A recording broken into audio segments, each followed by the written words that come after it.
morning, everyone. The June 23rd, 2021 meeting of Haliburton County Council is now in session. Warden Liz Danielson presiding. Good morning, everyone. Before we get started, I do have a few brief words, I think key words that I'd like to say this morning. And I might have said them before to individuals, but I don't think that they can be stressed enough. To our CAO and our department heads, and through them to all of the staff here at the county, this has been an unprecedented time for everyone and so difficult in so many ways. You've all been asked to work in new and challenging ways, sometimes isolated from each other, and you've been asked to take on tasks far beyond what your normal duties might be. Over time, this may have taken its toll on some of you in a variety of ways, but you've all stepped up to the plate. You've worked hard. You've done your level best for council and, in fact, for all of the county. Your efforts have not gone unnoticed, and I want to let you all know how much you're appreciated. So to all of you, a sincere thank you. So if I could have a roll call, please, Mr. CAO. Warden Danielson. I'm here. Councillor Moffat. Present. Councillor Roberts. Here. We know Councillor Kennedy isn't with us today. Councillor Burton. Present. Councillor Ryle. Present. Councillor DeVolin. Here. And Councillor Schell. Present. Could I have a mover and a seconder to adopt the agenda today? Councillor Schell, Councillor Roberts, thank you. Moved by Councillor Schell, seconded by Councillor Roberts. Be it resolved that the June 23rd, 2021 Haliburton County Council agenda be approved. All in favor? That's carried. Is there any notice of pecuniary interest or general nature thereof today? Hearing none, could I have a mover and a seconder to adopt the minutes of May the 26th? Councillor Burton. The seconder, Councillor DeVolin, thank you.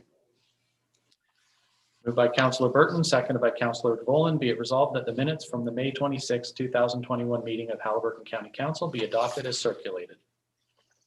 All in favor? That's carried. No business arising from the previous meeting, so we'll move right into our delegations. And this morning we have Shelley Hunt and Paul Heaven from the Land Trust to give us an update on their work. Good morning. Good morning, everyone. Thank you for having us.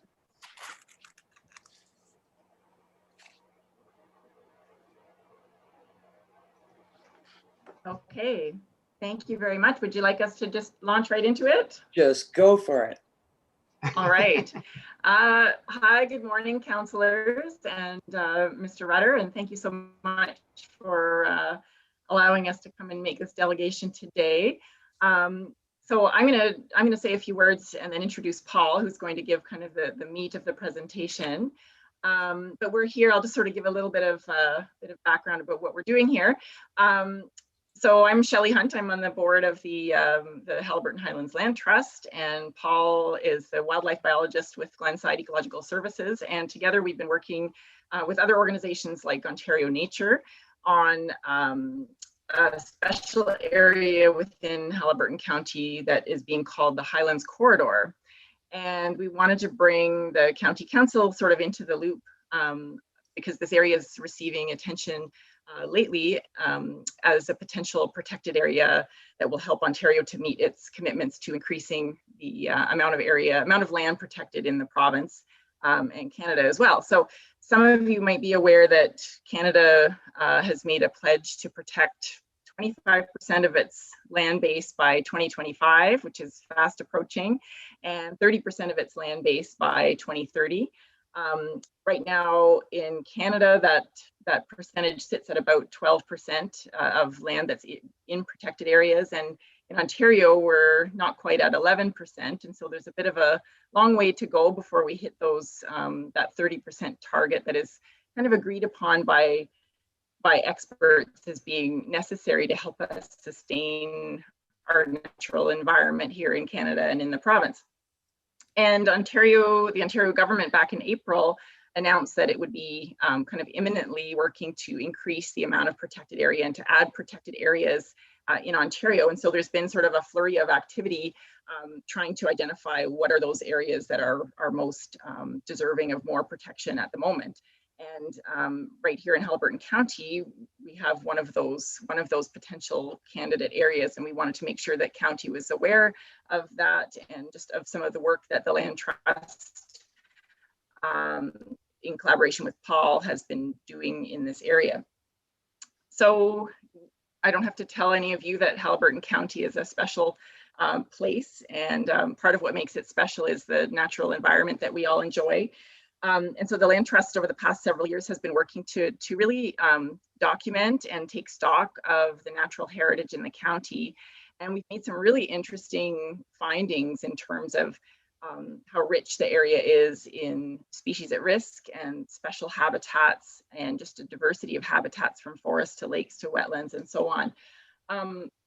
So maybe if we could go to the next slide, I can show you sort of what the area we're talking about here. So when I've had to present this slide before, I've had to show the outline of the county. I don't think I need to tell anyone in this meeting where the outline of Haliburton County is in orange there, but you can see in green, we've got existing protected areas in the province. The yellow or light green is Crown land, and that curvy arrow shows the sort of general run of this area we're calling the Highlands corridor. And so it's a kind of potentially connects 3 different provincial parks and runs through a lot of Crown land in the southern part of the county. And you know, one of the things that makes this area interesting is the high proportion of Crown land. And in terms of helping, you know, in terms of Haliburton County, I guess, being part of the solution to Ontario's commitments to increase the proportion of protected land in the province, just adding protection to Crown land in the Highlands corridor alone would add about 70,000 hectares to those to that commitment, which is pretty significant. But beyond just sort of helping the province meet those targets, there's lots of great reasons to protect more land in this area, and you know, not least of which is helping to meet climate change targets, so climate change mitigation, wildlife habitat and connectivity. And I'm going to turn it over to Paul now to tell you a little bit more about those things. So over to you, Paul. Thanks, Shelley. If I can have the next slide, please. So what I really want to do is speak to why the Highlands corridor is a prime candidate for protection. And to begin, I'm going to talk about some of the national infrastructure and yes, of course, wetlands again. So next slide, please. We know that wetlands have a very, very valuable role in building our climate change resilience, particularly in regard to flood attenuation. They can soak up and absorb water, redirect water into the groundwater, and just slow the flow of surface water across the landscape. Particularly valuable to a community that's been suffered from floods in the past. Next slide, please. But they also hold a big role in terms of carbon storage. And actually, this wetland on the left is one in Kendrick Creek, right behind Snowden Municipal Park. And that is a fen. And if I was to walk out on that, it would be a floating mat of vegetation. And I could punch my auger through that, and my auger would go down 8 to 10 meters. Below that mat is this brown soupy stuff we call peat, which is carbon. It is just full of carbon. So when you start putting together the size of just that wetland alone, thinking 8 to 10 meters deep of solid carbon, we realize the importance of a single wetland like that in our landscape. And so moving, next slide, please. And so we started to think about the wetlands in the county, and we knew that down sort of in the southern part of Haliburton, there seemed to be a high representation of wetlands. And so back in 2017, we started to investigate some of those wetlands and started to do some wetland evaluations under the Ontario Wetland Evaluation System. So beginning in 2017, Ontario Nature and Land Trust and myself, we started with the Milburn Wetland Complex, evaluated that, then moved over to Bark Creek Wetland Complex, Under Climate Action Fund, we evaluated the Kendrick Creek Wetland Complex, and then with RBC and Ontario Nature just recently did the Lachlan Wetland Complex. The Wright Wetland Complex was done back in something like 2005, and they include that Lachlan Esker area. But just looking at those wetlands alone, we evaluated them, submitted them to the MNR, and the Ministry of Natural Resources deemed them based on our evaluation as provincially significant. That represented about 3,300 hectares of wetland, of provincially significant wetland in that area right now. We've got just to give you context, we've got Queen Elizabeth Provincial Park to our west, Kawartha Highlands Provincial Park to our south, but my map doesn't extend as far over, but over to the east, we've got Silent Lake Provincial Park as well. And around that are the Potash Wetland Complexes, representing another 530 hectares of provincially significant wetland over there. So we're starting to see that, so these wetlands are of significance in this area. Next slide, please. As you know, we also received an Ontario Trillium Foundation grant to map the wetlands in the corridor. And we specifically targeted Lutterworth, Snowdon, and Glenmorgan as was a seed grant. We want to keep going with this mapping, but we were able to successfully map those wetlands and understand the representation of wetlands in that corridor. And just a quick snapshot, you can already see the significance of the amount of wetlands in that area. Recently, we received an RBC Foundation grant to classify those wetlands so we can understand sort of where the fens and bogs are, where the conifer swamps are, and really understand the volume of carbon locked in those wetlands and target those wetlands for landscape conservation. Next slide, please. So from that work, we now understand that the Highlands corridor has an exceptionally high representation of wetlands at 17.9%. To put that in a geographical context, we're in ecoregion 5E, which has a water representation of 11%, and that includes wetlands and lakes. So if we were to include lakes in our calculation here, we'd be looking at about 25% of our landscape compared to 11% at the ecoregion level. So it really is unique in sort of the amount of wetlands in that area. From our classification work, we also now understand that about 23% of those wetlands have those deep organic carbon deposits. So they're fens, bogs, and conifer swamps that have those really, really deep deposits. So incredibly valuable in building our climate change resilience and retaining carbon and locking it into our landscape. Next slide, please. But it's not just about infrastructure, it's also about connectivity and biodiversity. We know that maintaining biodiversity is critical to maintaining healthy ecosystems, and we know that that climate change will stress local populations, whether that be through catastrophic weather events, pest infestations, or just that loss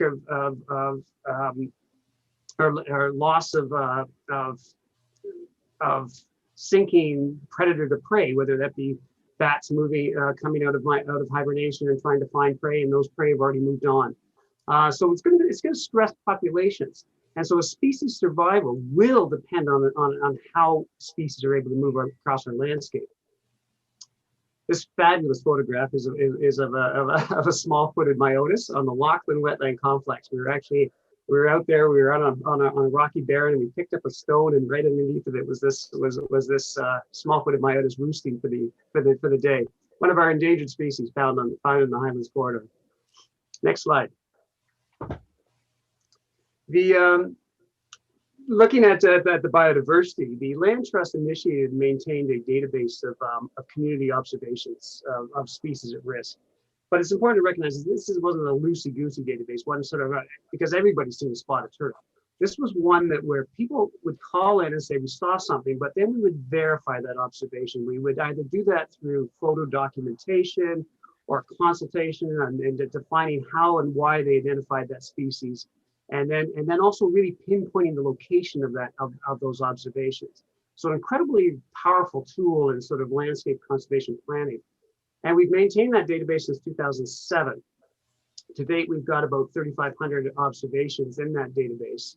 And we're starting to really see some trends. We see that, first of all, in the southern part of Haliburton, we're getting an incredible number of species at risk documented.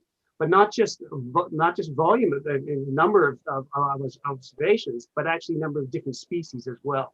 So we really start to see that the biodiversity in this Highlands corridor area is very, very high. We've got 46 provincially significant species, and by provincially significant, I mean endangered, threatened, special concern, or provincially tracked species. And then we've also got 32 regionally or locally significant species in that region as well. So really, really high biodiversity. This eastern hognose snake is one of our threatened species in the Highlands corridor, and that photograph was actually documented on the at the Dull Forest, which is right at one of the land trust properties in the corridor. Next slide, please. Looking at the connectivity piece, I mentioned we had Queen Elizabeth II Wildlands Provincial Park to the west, Kawartha Highlands Provincial Park to the south, and then Silent Lake Provincial Park over to the east. But in amongst all of that area, we're actually seeing 60% crown land, so a high component of crown land sort of throughout that, providing some connectivity between those parks. The land trust has 240 hectares of property in the Dull Forest and the Berry Wetland. Snowdon Municipal Park adds another 200 hectares of protected area in that corridor. There's 3 areas of natural and scientific interest, including the Lachlan Esker, the Lachlan Bog, and then over by Silent Lake, there's a third area as well. So we see a lot of potential to really, really build that connectivity through that area. Next slide. As you may recall, the Haliburton itself, the community of Haliburton has invested heavily in sort of building the connectivity throughout the corridor as well. We had that 3-year project where we had 5,500 hours dedicated to testing the effectiveness of a turtle barrier wall and underpass to enhance the connectivity in the corridor. That project proved tremendously successful. The turtle barrier wall was effective in stopping road mortality. And we documented the underpass as being as utilized by all species of turtles. It was published in the primary literature. We still get calls today from the global community asking about that project and how it's evolved. And that's a tribute to community effort. It really was a phenomenal thing. Next slide, please. So now putting it all together, sort of looking at the larger scale, we can see, okay, there's Queen Elizabeth and Kawartha Highlands to our south. We've got the 5 wetland complexes there. Unfortunately, my map doesn't extend over to Silent Lake. It will. I just haven't got there yet. But you can see the light green is the crown land that we're looking at. There's the purple areas are the land trust properties. Snowdon Municipal Park up there in terms of the center top of the screen. And then just below where it says Snowdon Municipal Park is exactly where that turtle barrier wall and underpass is located. And so you can start to see how this connectivity is building across that area, allowing species to move back and forth between those refuge areas. Unfortunately, none of this is going to be effective without the protection of that crown land. We have to get the crown land properly protected in order to maintain this biodiversity, these valuable wetlands, this natural infrastructure that we have. And that is why the Highlands corridor is a prime candidate for protection and moving forward. Next slide, please.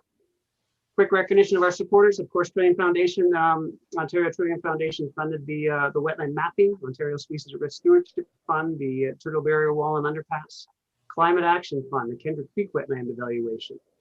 Ontario Nature has funded the Lachlan and the Milburn Wetland Complex evaluations. RBC Foundation helped us with the Lachlan, the Lachlan Foundation, the Lachlan Complex. And of course, all of these projects have been led and directed by Haliburton Highlands Land Trust, Ontario Nature, and myself, Glenside. Back to you, Shelley. I'll pass it over. Thanks, Paul. That was great. Just wanted to just wrap up by saying, again, the purpose of being here today is really just to bring you into the loop and make sure the county's kind of aware of what the work that's being done in this area. And just to ask you to consider supporting the concept in principle of more protected land within the Highlands corridor. Paul outlined a lot of great reasons, and it all comes down to all of these ecosystem services that we all depend on, and that could be everything from flood attenuation to carbon storage to biodiversity support, but also things like aesthetics and recreation and all the reasons that people like to get out and enjoy nature. That's all part of the services that these ecosystems provide us too. And one of the things we're starting to look at, we've proposed a project to ULinks to have some students look at kind of the value to the economy and tourism of protected areas, and what has happened in other jurisdictions when land has been protected, and has that had some value in some economic value from the point of view of tourism as well. So something that we're looking at as well, but really we're just here to inform you and to ask for your support in principle, or for you to consider that. So thank you very much for having us here today. Well, thank you both. I just love the level of enthusiasm that you put into your work, and in particular, listening to you, Paul, is really quite joyful. And really, I'd like to thank you on behalf of Council for all the work that you do and have done to help protect our environment. I would look to Council for any questions, but I would like to know specifically what is it that we could do to help your efforts to see some of the Crown lands get greater protection. I mean, we do support you in principle, but how do we go about that? It's going to be interesting. I mean, we've certainly pitched it to the Ontario Working Group, so we've got it out there going forward, trying to say, well, how do we protect it? What does protected look like? There's a lot of learning at this stage. The province doesn't know. How do we move forward? How do we meet this 30% ultimately of protected lands? A lot of different exploring on that piece. Boundaries are undefined at this stage, but we're building the momentum. So how do we support it? I think at this stage, we know that we will not be able to get provincial interest unless we have local community interest, right? That's going to be critical. We need the council on board, we need the community on board. Everybody has to be supported to bring this forward and say, this is a good area to protect. There's definitely value to us. We recognize it. The province is beginning to recognize it. We've got Ontario Nature helping us with that piece. But just getting together and being supportive on this whole project will be critical to moving it forward, I think, at this stage.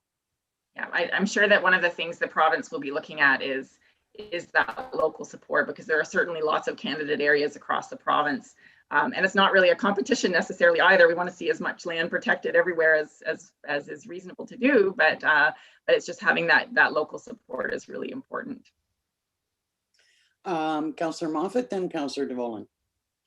Thank you, and thanks, Shelley and Paul. I've said for years, Paul knows this, I love wetlands as a photographer, but I also certainly appreciate the need to protect them. What you both may not know is later on in the agenda, which was coincidence, I'm bringing forward a request to open discussions with the MNR about protection of certain lands, Crown lands, just over an explosion in use and some say misuse of Crown land in terms of firearms and that kind of thing. So that's later on in the agenda. And I think that the work that you're doing, it's not exactly a dovetail, but it's connected. And I think the more fodder we have for discussion in crafting some sort of protected status, and we can justify the reasons in certain areas, I think that's better. So I think beyond in principle, based on the conversation we have from my report later in the agenda, there may be just a little bit more that we can bring to the table. But we'll wait for that conversation to unfold. Excellent. Thank you. Councillor DeVolen. Well, thank you. As I'm looking at this and I appreciate the work that you've done, and it's kind of disproportionately in Minden Hills, which makes me smile a bit. But I think this dovetails. Minden Hills has had, I would say between staff and members of council, dozens of conversations with the provincial government about the Queen Elizabeth wildlands, both the biodiversity of it, kind of it's a park that isn't active, that it should go to the next level of allowing the public to use it in a new template. And so lots of the things that we proposed and thought about with respect to the Queen Elizabeth II wildlands, in my mind, can be transferred to all of those Crown lands that I see identified here. And I think your elliptical picture there that's showing, kind of where they move and how the lands are linked, I'd like to break outside of the provincial park conversation the larger regional one that you're bringing forth today. And I would say in whatever shape or form to do that with you folks, I certainly would be committed, and I'm sure my council in Minden Hills will. And if there are particular asks that with respect to a delegation from county council, we've done a number of significant things in the past. This is the type of thing that I think that we could collectively take to the provincial government as you inform us and educate us what's the next logical steps in this progression. Obviously, those of us that have been around and witnessed kind of the urbanization of our area and how it's beginning to encroach on some of these things more and more. If we're thinking 50 or 100 years ahead, the time is right now to step up that protection and comprehensive approach to all of these awesome areas. I may not take photographs like Councillor Moffat. I may have been out in these swamps and bushes for other reasons along the way, but they are very important to our area and community, and whatever we can do, not just philosophically, but specific tangible things that you could bring forward to us, I would really, really appreciate to help you in your organization. Thank you very much. That's really good to hear. Really good for everybody. Yep. Councillor Roberts. Thank you. Yeah, I really enjoyed the presentation, even though it appears not a whole lot of, well, no Crown land in Dicer, but anyway, this is the county. One thing I just had a question of in terms of the wetland Crown land area, are there other protections, or there are other protections, I should say, in place, like for development or environmental protection things, you know, even when someone wants to build on private property that isn't Crown land, they have to get environmental assessments, etc. So there are some protections in place, but what I think I'm hearing, so I just want confirmation, is that you would request our support to have this basically cranked up a notch to preserve it as the difference between just saying it's a wetland to saying it's provincially significant. And like what is the difference between what things are in place right now to protect these wetlands as to what you'd be looking for? So, I mean, right now, what we've done in the corridor, we have evaluated some very large complexes, right? So we've moved, so 5,300 hectares have been evaluated and deemed provincially significant. With that level of protection, there is a higher level of protection for a provincially significant wetland. As you know, most of the remaining wetlands in the county remain unevaluated. Ultimately, I mean, what does that? Should we be having better protection on all wetlands? Probably. We know the values of it. We know how they help us on everything. We should probably have that. It shouldn't. Do they need to be deemed provincially significant to get that protection? They probably shouldn't. But that's a bigger conversation for sure. So at this stage, no, we're still working within the Ontario Wetland Evaluation System to get the proper level of protection on wetlands.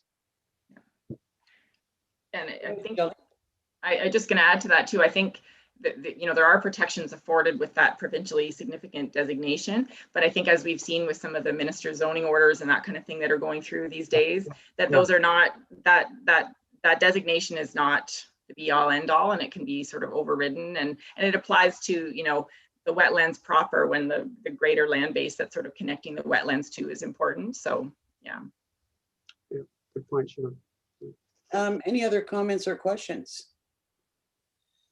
Well, again, I'd like to thank you. Oh, go ahead, Shelley. Sorry. Can I just say one thing really briefly? You know, I really appreciate the reception that we're getting here, and I want to say, you know, we would be happy to come to you at some point when we have something more concrete, but I'd like to flip that around too and make sure that you know that we're a resource for you as well for any of your efforts going forward for any of the things you've been talking about. So thank you so much. Yeah.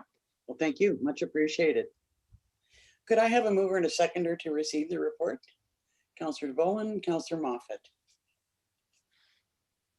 Moved by Councillor DeVolen, seconded by Councillor Moffat. Be it resolved that Haliburton County Council receives for information the delegation from Shelley Hunt and Paul Heaven on behalf of the Haliburton Highlands Land Trust.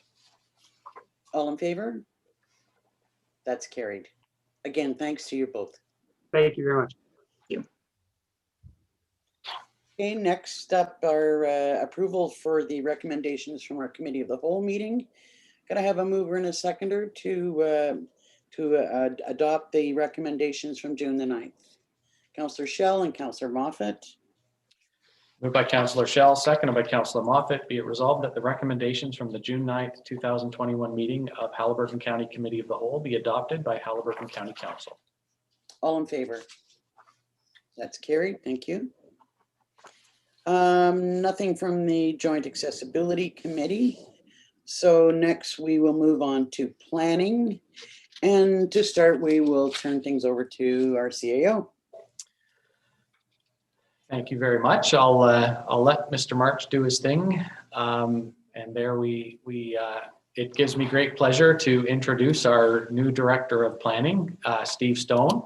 Steve comes to us with a lot of experience as a planner in a number of communities, most recently the Township of Seguin, and I think before that North Dumfries. So I've enjoyed the last week getting to know Steve and getting to I guess learn from his experience in other communities, and so it gives me great pleasure to introduce him today, and I will turn it over to him to say a couple words. Thank you. Well, Council, it's my pleasure and honor to be your next director. I have a can-do attitude. How can I help is my philosophy, and I'm sure to share that with our staff team here as well. I'm excited about the issues that you folks have to tackle, and I am your servant to help you along the way with your decision making. So again, it is my honor and pleasure to be part of your organization, and I'm here to help. So thank you. Well, thank you, and welcome to you, Steve. I'm sure the person who is most happy to see you here is our CAO. Doesn't have to call himself the Director of Planning anymore. There you go. So we look forward to working with you. So next up on the agenda is the work that's being done by Hutchinson Environmental and J.L. Richards on our shoreline preservation review. So we would welcome them into the Zoom room.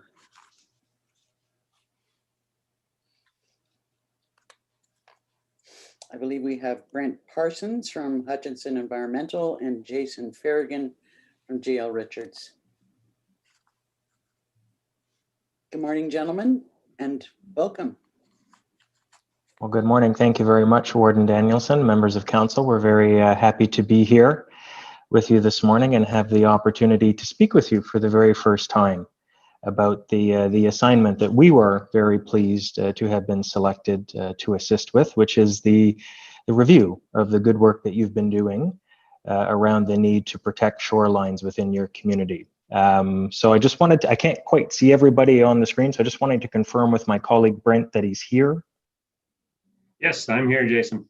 Ooh, that's a whoof moment there for me. So thank you very much. So I don't know, Mike, how you wanted to do this. If you wanted us to show the presentation, or we can bring the presentation up, and if you just let us know when you need to advance the slides, we'll be fine.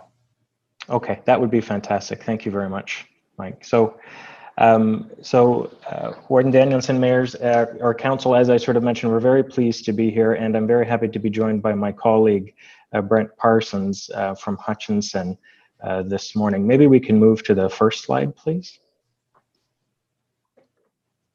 So as I mentioned, this is our first opportunity to meet and get together and to talk about this very important assignment that you've entrusted us with. And what we're hoping to do today in this first conversation was take a little bit of time to introduce ourselves, both our companies and Brent and myself as individuals. What we'd like to do then is to go over our proposed work plan. So what are we hoping to accomplish within the next weeks and months together? As part of that process, we're going to pause and give you a little bit of an update on the work that we've managed to accomplish to date. From there, we want to delve in a little bit into the details of our proposed engagement program, because when you work on any planning project, no matter how big or small, public engagement and stakeholder engagement is a big piece of that. And we've given some thought to how we might be able to accomplish that in order to bring a final bylaw back before County Council for consideration. Since we've had an opportunity to submit our proposal, we've had a discussion or two with the CAO and with your new Director of Planning last week. It was a great opportunity to meet Steve and to have some discussions. And so we've had an opportunity to reflect on our approach, and we wanted to put some additional suggestions to you for consideration today, and hoping to get your feedback on those. And then enter into sort of a general discussion. We're very anxious to sort of hear your perspective on the assignment. And sort of the work that we've been retained to assist with. So perhaps we can go down to the next slide, please.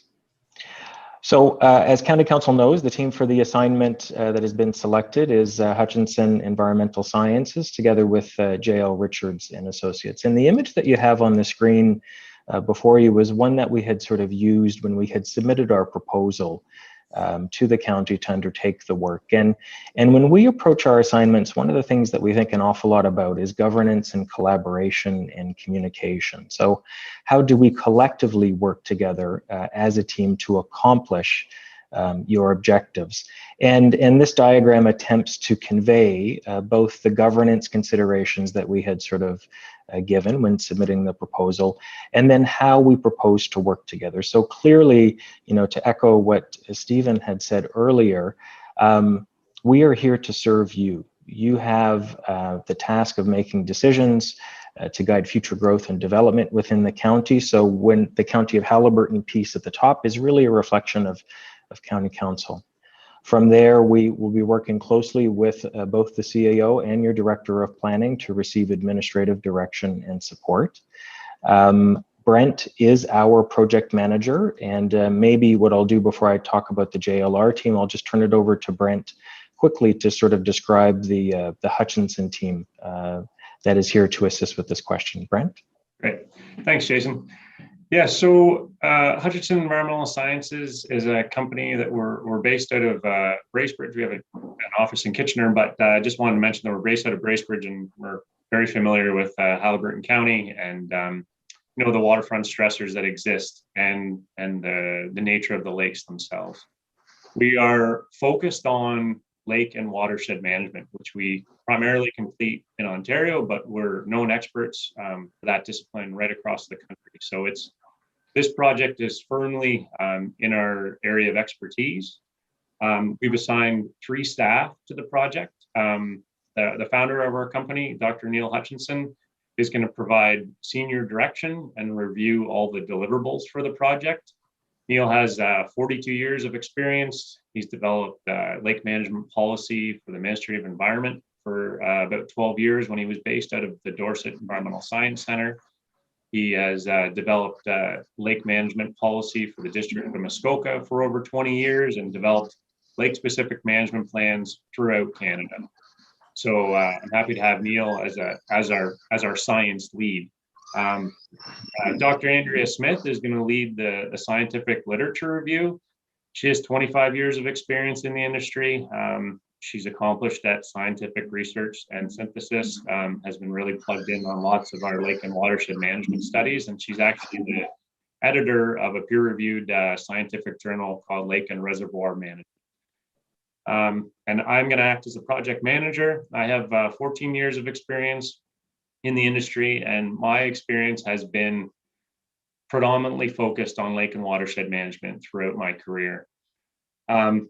I feel like I bring a balanced mindset to the project because I would say about half of my projects over my career have been guiding private parties through the approvals process on trying to get development applications approved. And the other half has been providing expertise to municipalities, conservation authorities, the Ministry of Environment and Conservation and Parks, so that they can develop management recommendations or science-based policies. So I feel like that balanced perspective is really needed in this case, and we're really excited to work with the county to bring it to fruition. Awesome. Well, thanks for that, Brent. And then from Jael Richards' side of the equation, as described in the report that you have before you. So Jael Richards and Associates is a team of engineers, architects, and planners. Sometimes I like to put the planning before the engineering and the architecture piece, but we have just over, I think, about 300 employees spread across several offices in Ontario.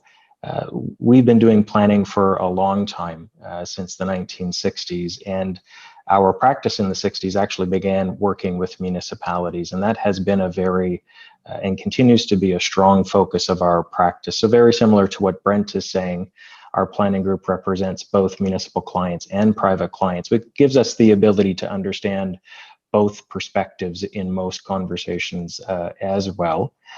So the team for this assignment on the planning side were led by Tim Chatter. So Tim is a planner that has probably over 30 years of experience. He's been with Jael Richards and Associates now for approximately 20 years, and before then worked in the municipal sector, including as a director of planning for one of the municipalities that eventually became the new city of Ottawa. You have myself, Jason, so I'll be the project manager and the senior planner on the assignment. I have about 23 years of experience working both in the public and the private sector.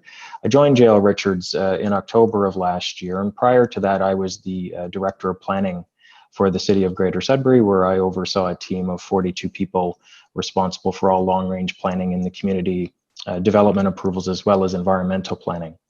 And I think why that's important relative to this assignment is that there's a lot of parallels between Greater Sudbury and Haliburton County. So for those who don't know, Greater Sudbury's about 3,600 square kilometers in area, and we had 330 lakes within our municipality that were over 5 hectares in area. And so clearly sort of water quality, lake management was a strong focus of our planning practice. So hoping to bring some of that experience into this sort of conversation.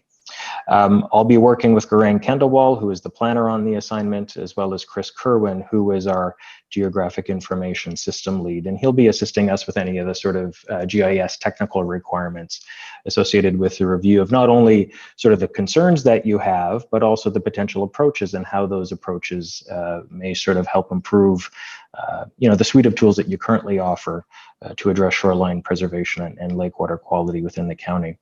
So maybe we can move to the next slide, please.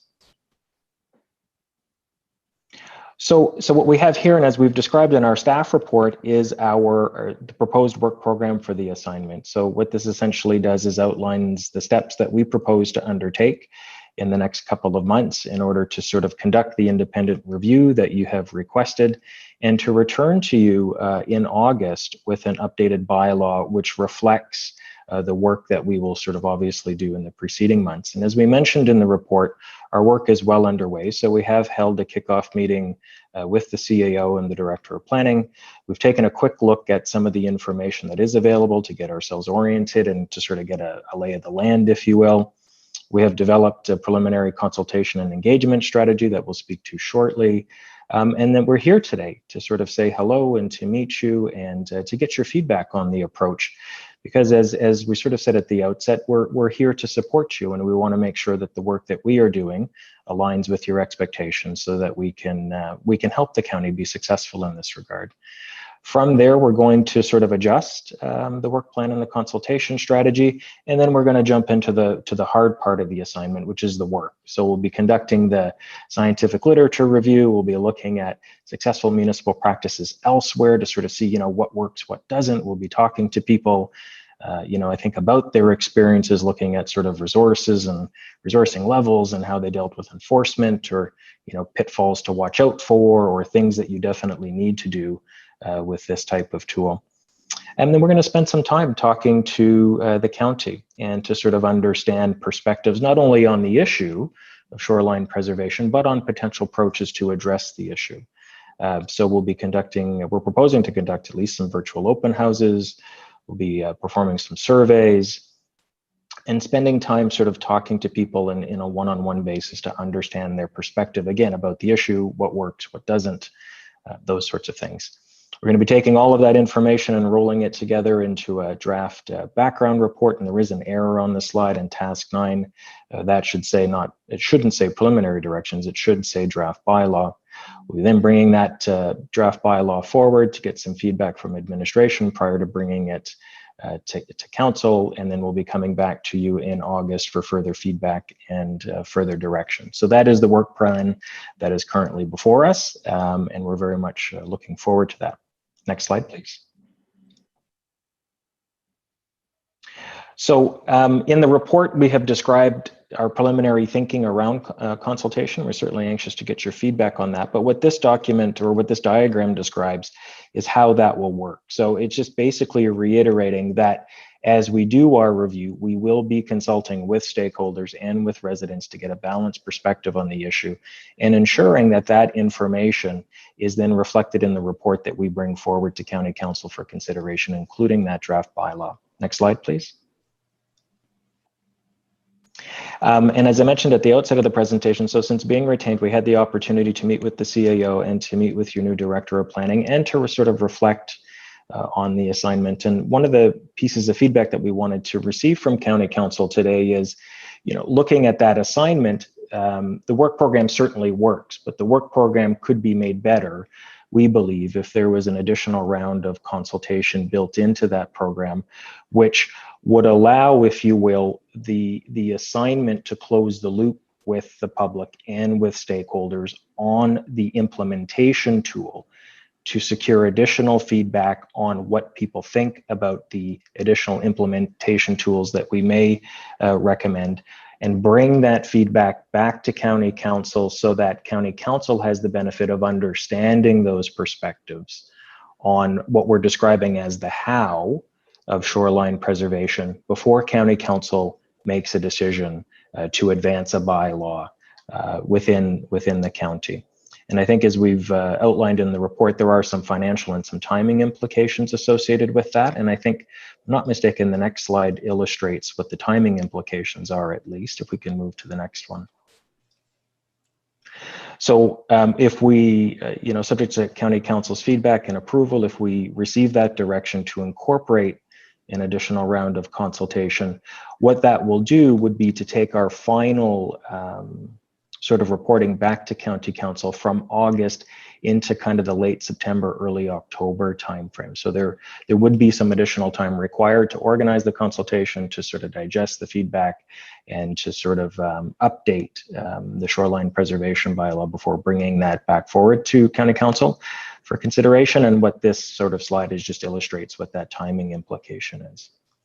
Next slide, please. So that is a summary of the presentation, or sorry, excuse me, the report that you have before you this morning. I hope that you found the presentation helpful. And Brent and I are here to sort of take any questions that you may have, including any questions that you may have on the engagement or even the status of the work that we've managed to achieve to date. Thank you. Councillor Dolan. Well, thank you for the presentation. The public, I was just last night on a cottage association, and a lot of the questions that I got asked, your presentation and timelines have become public, and that's wonderful. I'm ecstatic with your revised consultation program. It kind of will leave no stone unturned. And I also thank you for your extensive letting us know about your company and the resources you have and the expertise, both in the public and private side, so that I'm confident that you'll help us with your balanced approach, have the best outcome that we have. So thank you very much for what you brought before us today. And I'm excited, through the summer and fall as we get this done, and we get it done to the best of everybody's interest. I think before we get into more detail about the actual consultation plan, we need to decide on whether or not we're supportive of additional consultation. And honestly, given the amount of controversy associated with this project, I can't see us saying no to as much consultation at every level of this process as we can possibly do. So I'd like to hear Council's comments on that. Councillor Roberts and then Councillor Moffat. Okay, thank you. Well, I certainly feel after this presentation, I feel we're in good hands. Some of the comments that I've received and I've seen, particularly social media, is like, well, why can't County Council just make their decision all by themselves? Well, you know what? When I signed up for this job, I can't be all things. I am not an environmental scientist. I don't have nearly the background or expertise that you gentlemen and your companies bring to this table. So I feel, like I said, we're in very, very good hands. And I think that one of the biggest problems that has been from the public is that implementation piece. So I wholeheartedly support the suggestion to do the round 2 and go back out to explain the how. Any other comments? Councillor Moffat, then Councillor Royale. I would echo certainly what Andrea said, and you leave it to the experts. And yeah, the extended time in the next round is absolutely the way we should go on this issue. Councillor Royale. I totally concur. I mean, first off, I think it sounds like we really got a good group of people here who know what they're talking about. They're going to give us a product that is going to be based predominantly on intelligence, fact, and if I am understanding correctly, a basis in public opinion, which obviously is one of the controversial issues we got to deal with. And so taking the extra time, as far as I'm concerned, is good, because I want to be able to go out at the end of this thing and talk to the people that I represent and say, listen, this is best for everybody, and there's going to be people who like it, there's going to be people who don't. At the end of the day, this is the best for all of us, so let's make it happen. Thank you. I'm assuming that that we would make the extension of the consultation process part of our resolution that you have prepared. And I'm also assuming that we will go into a little more detail about the communications plan that you've got. Had you planned further presentation, or should we just jump into conversation about communications? Well, Madam Ward, I'm happy to follow your lead. Perhaps I'll defer to the CAO on the question around the resolution, and then if council pleases council, then we can get into a discussion around the consultation program, because we certainly have some ideas on how to approach that. So I have revised the resolution. I can read it for council if that's acceptable. Okay, go ahead. Be it resolved that Haliburton County Council receives for information the delegation from Brent Parsons and Jason Farragon regarding the overall work program and consultation plan for the Haliburton Shoreline Preservation Review, and that Haliburton County Council approve the proposed revisions to the work plan together with the additional approximately $13,000 budget allocation. So I'm just thinking that we need to hold off on that in case we want to make any other small recommendations or changes. But you're hearing approval from council, so you can go forward assuming that we will do the extended consultation. So with respect to the consultation, having looked at the reports provided, do council have questions, comments, or concerns? Councillor Moffat. Thanks. Yeah, I require some clarification on a number of issues, given the volume of inquiry we've had from the public over the last year or so. In terms of the stakeholders, I appreciate the Crow Valley Conservation Authority, but I don't understand why they would be the only. I mean, they are the only conservation authority that touches part of Haliburton County. But I'm wondering about an organization like CEWF, the Coalition for Equitable Water Flow. They may not choose to participate, but they certainly have far more knowledge about water levels, issues, concerns, and far more than just water levels, but other issues surrounding that in terms of lake health. I think it might be worth asking or considering other groups like that, because we only have one conservation authority and it only touches part of Highlands East. And I also had a question about the Chamber of Commerce. Again, no disrespect to the Chamber of Commerce, but again, a membership-based organization. And while it's pretty easy to see the connection, on the other hand, I want to question the connection to the shoreline bylaw. And my third one, which is the most contentious one in terms of stakeholders, is cottage associations. We know that there's been a lot of angst and disruption among associations and their memberships and those who are not members.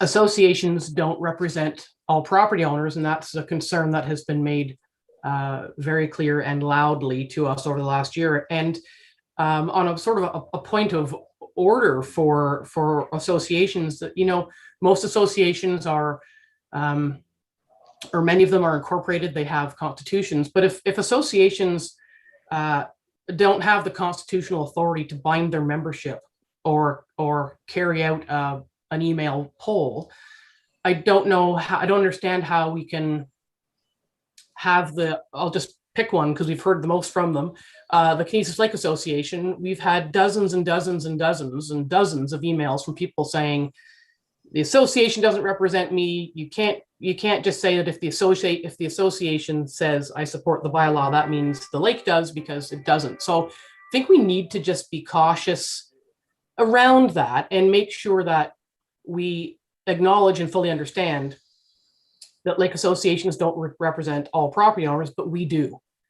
And so I want to know a little more detail about how we're going to ensure that everybody has a voice, assuming that if an association doesn't have a signed constitution that says we can bind the membership, then what an executive says, no offense, but doesn't really matter because they don't have the authority to bind their membership. So I'm struggling with that point of constitutional work within lake associations. How do we hear from lake associations, and how do we, knowing that they duly represent their paid members, and how do we also hear from and ensure we hear from people who do not belong to any organization or association?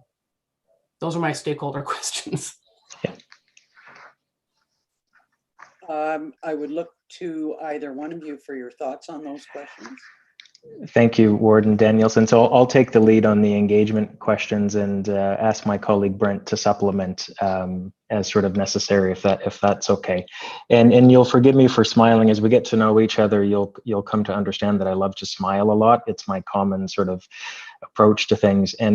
But I really appreciate Councillor Moffat's questions, because the questions really do kind of get to the heart of building a good engagement and consultation strategy. And the key to that is sort of understanding your community and understanding how to adapt your approaches to reflect your community.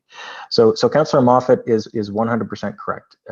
I'll begin at the top with the Conservation Authority. We did include the Conservation Authority in the engagement strategy because they do cover a portion of the county, and they do play a role in this. So I think it will be important to have their perspective, especially when you begin to consider how the Shoreline Protection Bylaw begins to relate and can be harmonized with the other regulatory tools that are available, either at the county, the lower tier level, or the Conservation Authority level. So they may only represent a small portion of the geography that we're dealing with, but they do bring an important perspective to the table from a regulatory perspective. And that's why we feel it is important to consult with them, because we want to make sure that the recommendations that we bring forward are harmonized with your existing framework, because when it comes to implementation, there's nothing worse than a framework that isn't harmonized with the additional tools that are available. So we want to make sure that it works, and that's why we've included them on the list.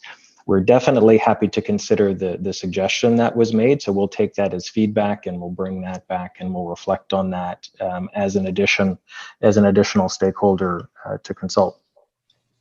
The addition of the Chamber of Commerce was really us sort of reflecting on the question of how to best bring a balanced perspective to this question.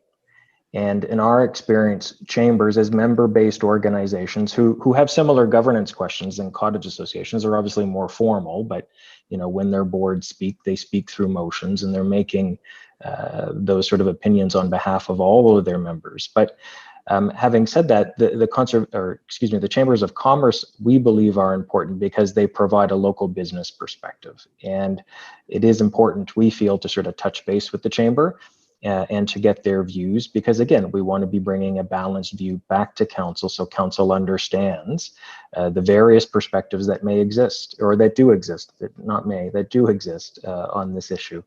I learned, as an aside, I learned early in my career, somebody said to me that planning is a matter of perspective.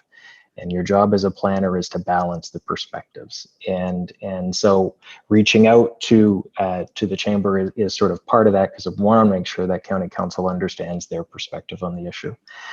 And then lastly, the cottage associations. Yes, totally appreciate the point that's being raised. We agree.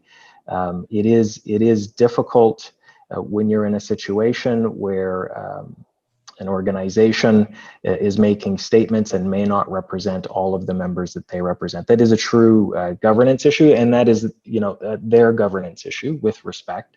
The challenge here is to understand what their perspective is and to reflect that both in the feedback and in the ultimate recommendations that are brought forward. So we listed the cottage associations here intentionally as stakeholders because we did want to get county council's feedback on it. We've done some preliminary thinking around this question. From the cottage association perspective, instead of meeting with the cottage associations one-on-one, which would be very difficult to do because there's 73 of them, what we propose instead to do, one of the ideas that we currently have, is we'll be reaching out to them directly through with a letter, which indicates, that we've been retained and we would like to get their advice, and we'll be asking them to respond to us in writing. And we will take all of those responses and we will analyze those, and we'll bring that feedback back to county council through the first and possibly second round of the consultation strategy. So it is important to touch base with them. I think it's encouraging to know that there is an awareness around sort of the feedback that will be received, and that is just a reality that we're going to have to deal with through the process. And So hopefully that answers the question. Brent, I don't know if you'd like to supplement that. yeah, I just wanted to add a little bit. Councillor Moffat brought up the Conservation Authority and the idea of including additional environmental organizations in the review. I just wanted to explain what our approach is going to be for the scientific literature review, just so everybody has a bit of a better understanding there. Our plan is to review and summarize the current science, focusing on studies in the last 10 years, and focus on scientific evidence for the role of shoreline protection and naturalization and water quality protection, erosion and flood control, provision of wildlife habitat, so that we can get to a point where there's rationale for specific setback distances and buffer widths. And the one reason I don't want to consult with a wide variety of environmental organizations is I want our review to be based on the science itself. So we're going to be reviewing peer-reviewed journal articles, which will allow us to just have an objective description of the science, and not the way it's been necessarily filtered through a different organization for a specific purpose. Because I think here we need to show that that's transparent, and this is the science, and this is how we're being objective about it. And then how that is used to inform the decision is going to be, how, what council's input is, what public input there is. But I want the science to make sure that it's objective. So that's our plan there. I've got to say that I very much, my top concern is echoed by Councillor Moffat with respect to the lake associations and the fact that they truly don't represent all of the people that live on the lakes, and there are some very divergent views there. I mean, some of them may be the same. They just don't like the fact that somebody else is speaking on their behalf.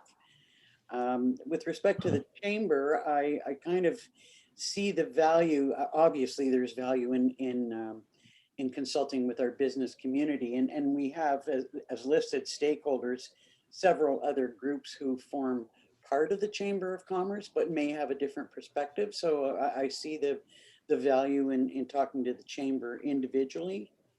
One thing I would want to stress that, that there's been a list of stakeholders that you've got, and we may wish to add more to that list.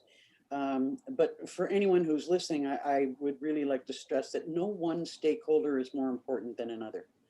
Everybody's voice is to be heard to the greatest extent possible. And you know, people who are not a member of the Lake Association will have opportunities through surveys or public meetings, open houses, to have their voice. And that's, you know, hopefully that will be sufficient to satisfy everyone. Do other members of council have comments, concerns, or questions? Councillor Moffat.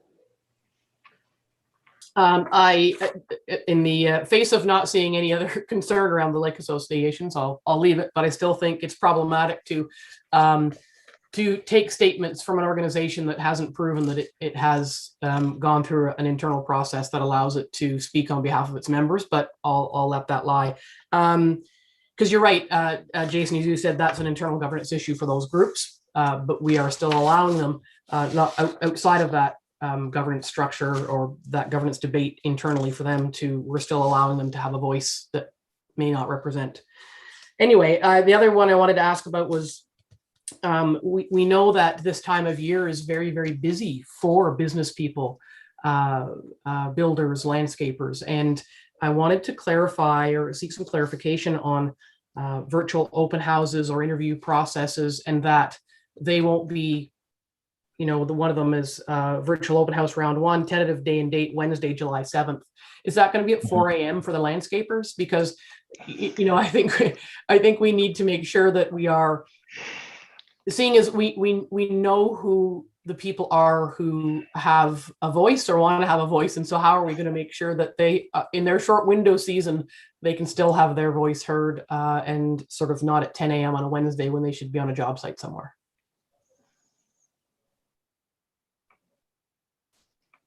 So Warden Danielson, are you okay if I respond to that then? Absolutely.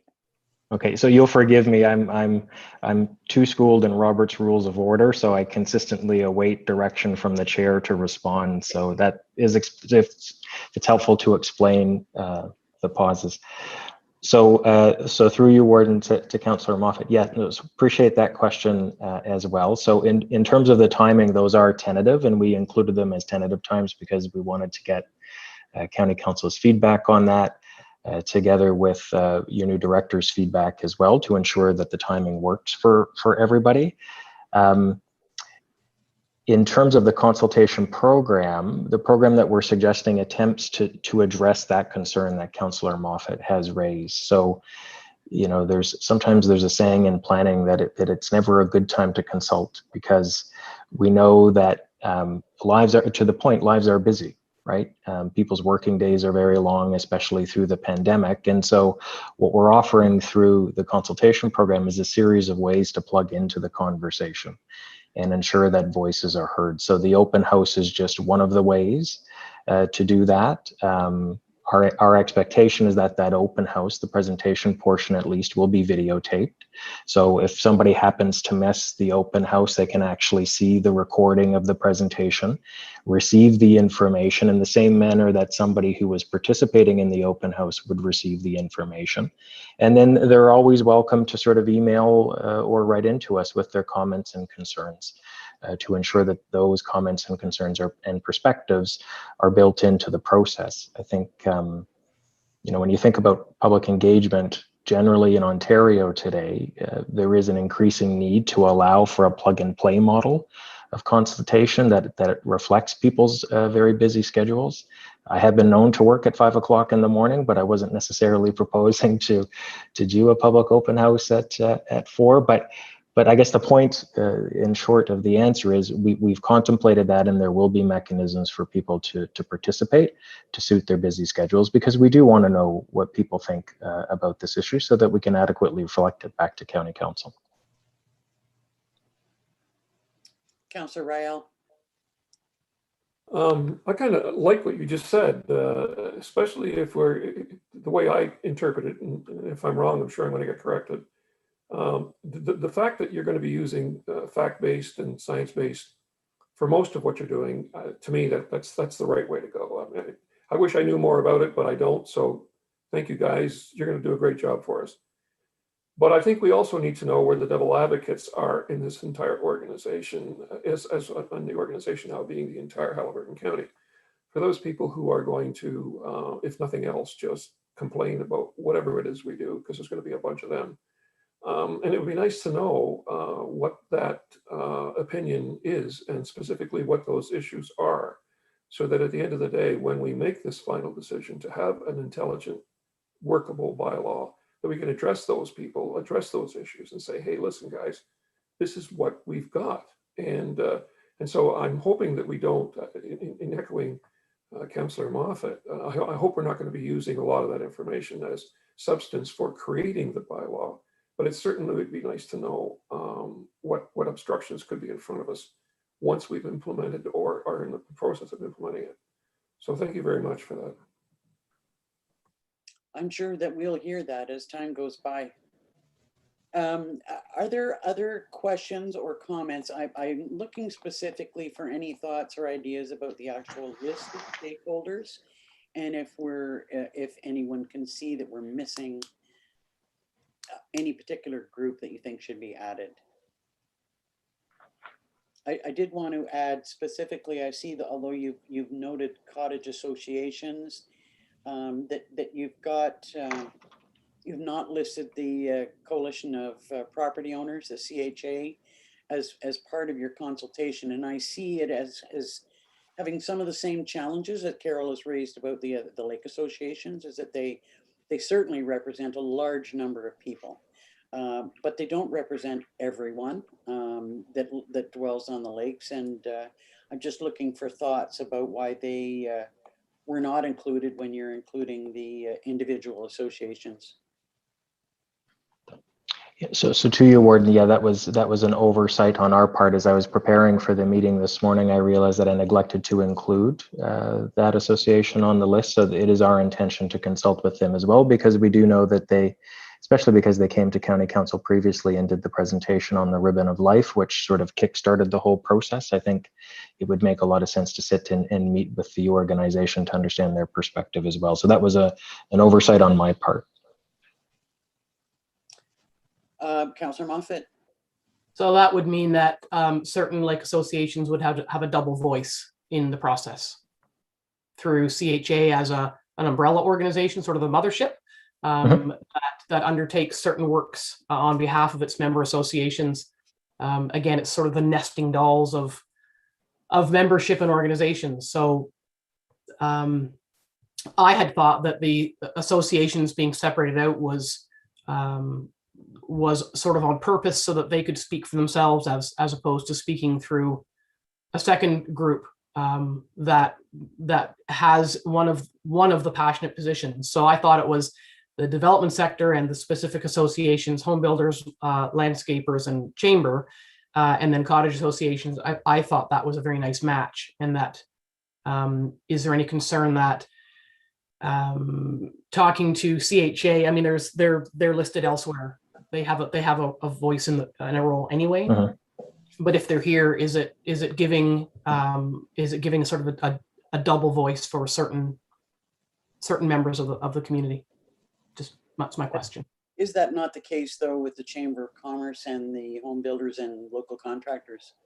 You know, really, that same argument would apply there. And they're both so engaged in this process and have such strong positions that maybe they deserve a double voice. And if I may, Madam Warden, that's fine. I think it's very important in this process that we acknowledge this. And if council's fine with that, then we can be satisfied that the question was asked, we had a conversation, we're satisfied with the answer, we'll move ahead, as opposed to what we have experienced in the last year and a half, which is accusations of, cloak of darkness and weird connections to various groups and biases and whatnot. So I think it's important to just acknowledge any of the questions or concerns that we are hearing from the public. And whatever council decides is what council decides. Thoughts from other members of council, please. Councillor DeVolen, then Councillor Roberts, and then Councillor Schell. I think lots of people wear different hats, and whether it's the nesting comment or whatever, I think we acknowledge and know that that's the case. And I would say there are some primary stakeholders that are identified, but the reality, this is an open process. Every single individual has an opportunity to be involved in it. And so I think that although you could say it's imperfect, I think it's totally inclusive with how this will work out. And if anybody doesn't have any input in this process, it's because they have decided not to on their own behalf. So we've talked about it and acknowledged it, but I'm not bothered by it as it's laid out and as I understand it. Councillor Roberts. I think Councillor DeVolen said it just exactly as I would have. Yeah, I am fine. There is ample opportunity for everyone to have input. Also, just to Councillor Moffat's comments about timeline, I too had heard that, but I do agree with you, Jason, like there's no good time because builders and landscape people are equally as busy September and October scrambling. And then November, it could be said, oh, well, that's hunting season. And oh, December, it's too close to Christmas. So, you know, this has been around for a year and a half, 2 years, but really it heated up about a year and a half ago. And so the time is now, and I am very happy with the process and the stakeholder groups, and no further comment. Thank you. Councillor Shell. I just first of all want to comment that I love the how Councillor Moffat has her finger on the pulse of this project. Better than I could ever possibly have, but also agree with what Councillor DeVolen has said. You know, it's open to the public. There's a process, and I think, you know, as many of us can share it via social media and our township websites, hopefully we can get everyone that is interested to participate. So thank you very much. Great presentation, and fully agree with the extra public meeting stuff. With respect to the timeline, I should just let council know that I've had some concerns voiced since our agenda came out about the extended timeline.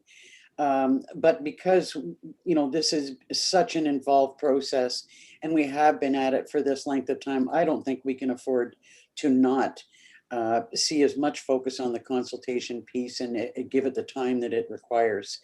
So, you know, I just don't think we can afford to do anything differently. So other comments or concerns?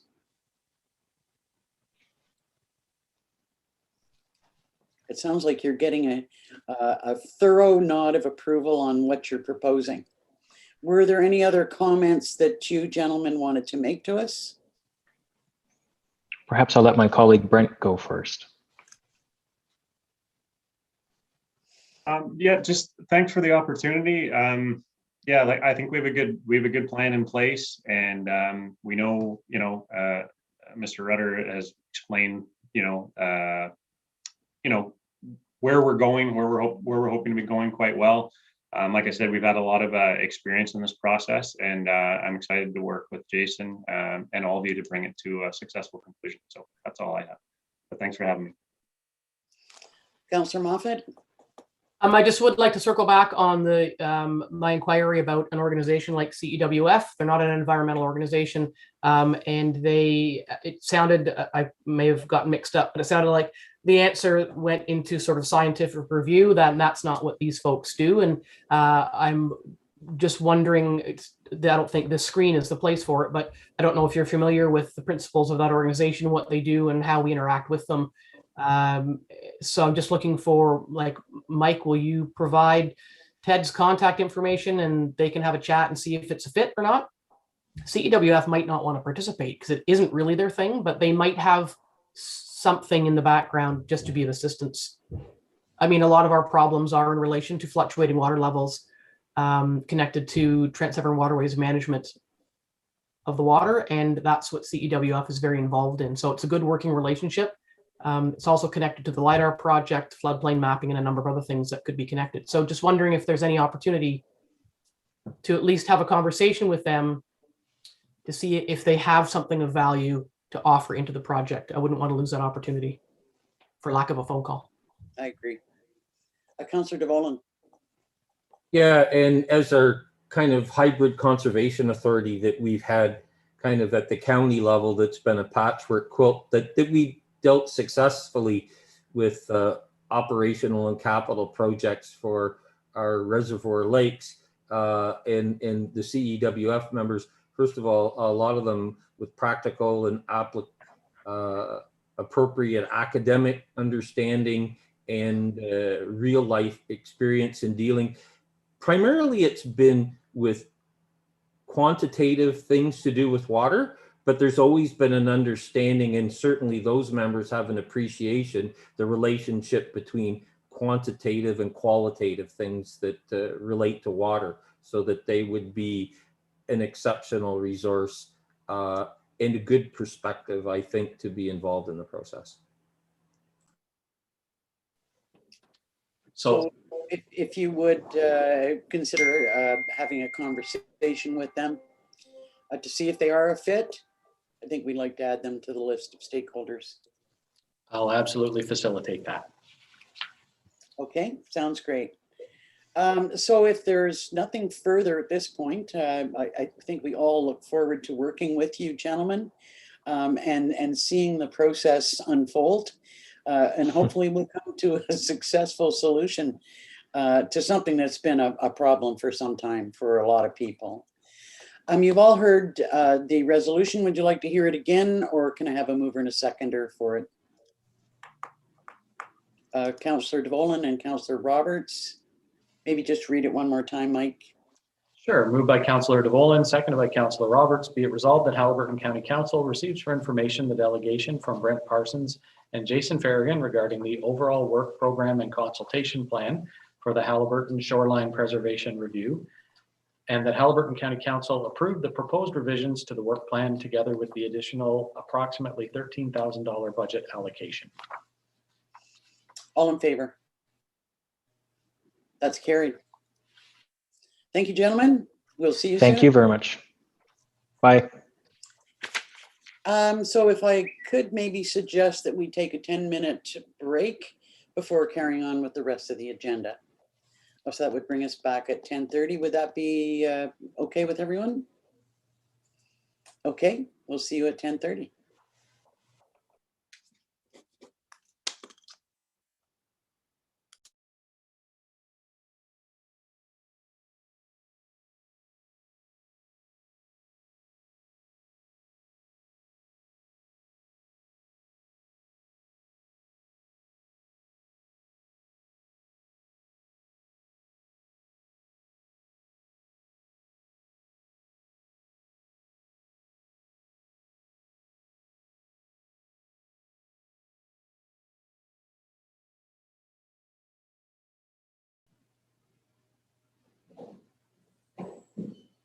And we're back live, Warden Danielson. Thank you. Okay, next up are administrative reports. And first we have the correspondence listing. Did anyone wish to support any of the requests for support on the correspondence? Hearing none, could I have a mover and a seconder to accept the correspondence listing? Councillor DeVolen, Councillor Roberts, thank you. Moved by Councillor DeVolen, seconded by Councillor Roberts. Be it resolved that the correspondence listing for the period of May 17th, 2021 to June 18th, 2021 be received for information by Haliburton County Council. All in favor? That's carried. Next is a report on the Patrol Yard 3 roof replacement. Was someone going to speak to that? I believe the director is coming in. And Sil, the manager.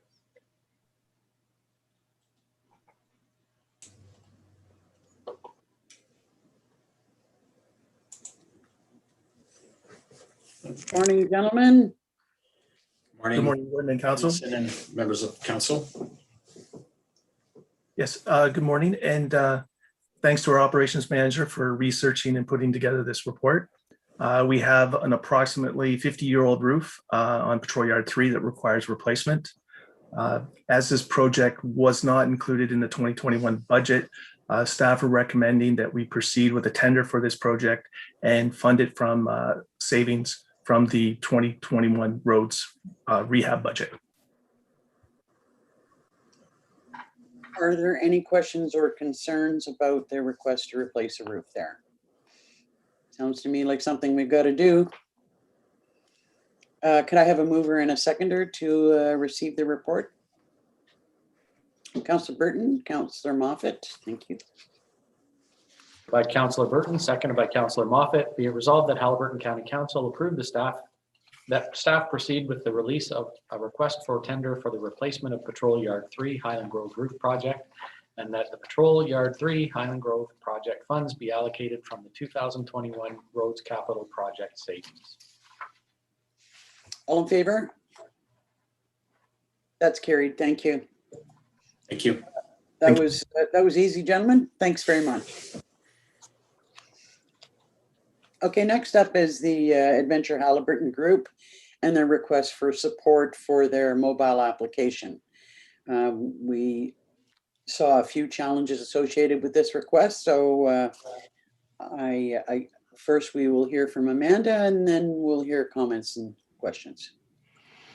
Good morning, Warden Danielson and members of council. So in follow-up to the Committee of the Whole delegation on June 9th by Randy Peelsticker on behalf of the Adventure Haliburton Group, I followed up with a number of questions and sought some more answers. I did think it was worth noting that the tourism department is actually right now investigating integration with 2 different apps, All Trails and Ride with GPS. However, the pricing structure varies based on the level of integration for those apps, but the difficulty is that the apps are actually user-driven, not brand-driven. So it could be challenging to get a county-wide presence. We'd kind of have to fly under the radar a little bit there. So the Driftscape partnership could begin to address that concern. So to summarize, the ask of the county at the time by the Adventure Haliburton Group was assistance in funding the launch to the comprehensive level of $5,000. So that would take them into beyond the basic membership and into the comprehensive membership, where there's more tools and tricks and applications that can be opened within the app for users. Some of the questions that came out during the Committee of the Whole after the delegation was the level of commitment and length of time by the county, the concern around Adventure Haliburton Group membership and a possible barrier to full county inclusion, and the third being future partnership evaluation and success measures. So I did loop back with the Adventure Haliburton Group and sought some of those answers. As I noted, this would be taking them to the next level, the comprehensive package versus basic. So there's a little bit more information there in the report. Adventure Haliburton Group also confirmed that only those who are members of the organization would receive a point of interest within the app. But they said they are open to new member inclusion as long as those members are tourism focused and support the AHG mandate. So membership to the Adventure Haliburton Group varies from $125 to $500 annually. And they currently have a membership from a number of the largest tourism assets within the county. If we were to support this launch, AHG has confirmed that we would receive points of interest on the map that are public, municipally owned points of interest, which align with their mandate, which is to promote Adventure Haliburton or adventure tourism. Sorry. So, for example, boat launches, beaches, etc. So based on the information and some of the follow-up, I know you've received a letter as well subsequently. We feel it's a relatively low-risk partnership, but I know there may be some other some concerns. We are welcome to loop back again and get more questions answered and seek some more clarity. And it's recommended that beyond the launch period, we would readdress that $2,500 a year ask and really evaluate it strategically based on key performance indicators with other apps as noted above and against our other digital opportunities as a whole. Thanks, Amanda. This is an excellent proposal. I can't deny that it's an opportunity for partnership, but I still remain quite concerned about the issue of it only dealing with certain organizations within the county. To me, we should be investing in something that is of a broader scope. The fact that it requires people to become members of their group seems a little bit challenging for me. I'm not sure everyone would want to do that. I'm wondering about, if my understanding is correct, there was several years ago a policy developed to look at how the county might invest in local stakeholders to expand our brand, and wondering if we shouldn't be taking a look at that and seeing how this fits, and maybe establishing a little bit clearer criteria about how we decide to invest funds. But I look to other members of council for their thoughts on whether they would like to support this initiative or take another direction. Councillor Moffat. Thank you. I continue to struggle a little bit with it. On the one hand, it's a slam dunk. Adventure Haliburton is a great group. The Driftscape plan, I've poked around the Driftscape world, and it's gaining popularity, and I absolutely see the advantage. I agree that the membership part is a bit of a hurdle for me because, first of all, we don't give money. And we don't really have a policy in place, but a couple of years ago, Amanda did bring a report that the county will invest in opportunities to advance the My Haliburton Highlands brand. And my concern is that if we don't craft what that looks like, then we would simply just be giving money to an organization to go off in its world and do what it does best for what it does, which is great. Except that even with the money for the fish hatchery, which is far less qualified than this group to be able to work on opportunities for brand advancement and clarify what those are, we still have required that of them for years. So I'm prepared to support this because I think there are advantages to it, but I think we need to look at what it looks like. It would be a one-off for the year to get it launched, but we have to determine what those brand advancements are going to be. So if council is prepared to support this initiative, then what brand advancement is it getting? And not just, oh, well, it'll be all over the place. No, we want to know how, when you land on these various pages, where is My Haliburton Highlands going to be? That's the process through which we have provided investment in the past, and I don't disagree with you that we need to revisit that. But the membership requirement is still a problem. Councillor DeBolen. I'm in support of trying it to get it off the ground and see what it does. I also agree that we need to take the larger view, what we're going to do with some of these initiatives across the county. I do like the fact that it gives us a platform to put our municipal assets out there, and like the fish hatchery and this opportunity, until we have a broad-based program, I'm not against sometimes having sectoral support that doesn't meet all, but the opportunities in the county are kind of a mosaic, and if the intent is aligned with our general principles, consider it. I mean, in the best of all worlds is to have a comprehensive plan and approach how to integrate and use them all, or if we had our own as a standalone that could be this fully featured. But I'll be honest, I've installed their app, used it, and heading in not too many days from here to the East Coast, and intend to use it and to see how it works on my own behalf, or whatever. So I'm in for a year to get going. Let's see where it is and see what other decisions we make about our broader approach to support for the brand of County of Haliburton. So I concur with, for a year that I'm in, like Councillor Moffat. I'll go to Councillor Moffat first and then to Amanda. Thank you. And I want to circle back on Councillor DeVolen's comments about the municipal POIs. So I did yesterday, with apologies to Randy, I did email him a number of questions, and he said that since the municipalities are not members of Adventure Haliburton, that they would be working directly with Amanda because the county is a member. So I have a challenge with that. First of all, Algonquin Highlands has been a paid member of Adventure Haliburton for a number of years. And it would be my expectation that each township would be consulted about what assets it wants on there. We are facing challenges with invasive species. So do we really want to promote the boat launches anymore? Just asking that out there to the world. I can tell you that in Algonquin Highlands, we have a couple of points of interest that have access and neighboring property challenges. So I think each municipality needs to provide its list, whether that's through Amanda, we would do it on our own because we're members, but just saying that municipal POIs, support us and we'll put your POIs on there doesn't mean that they should be or we need them to be there. So I just think each municipality needs to have a little internal conversation about what it does want on there. That's all. Oh, it's a good point. Amanda? Just to circle back to Councillor DeVolen's comments about the time commitment, I believe he said he'd be interested in making this investment for the first year. Just to be clear, the investment's for the launch, and I did seek some clarity from Randy that they would be coming back in January to show success metrics and then ask for additional funding. So this is just for the launch, not a one-year period.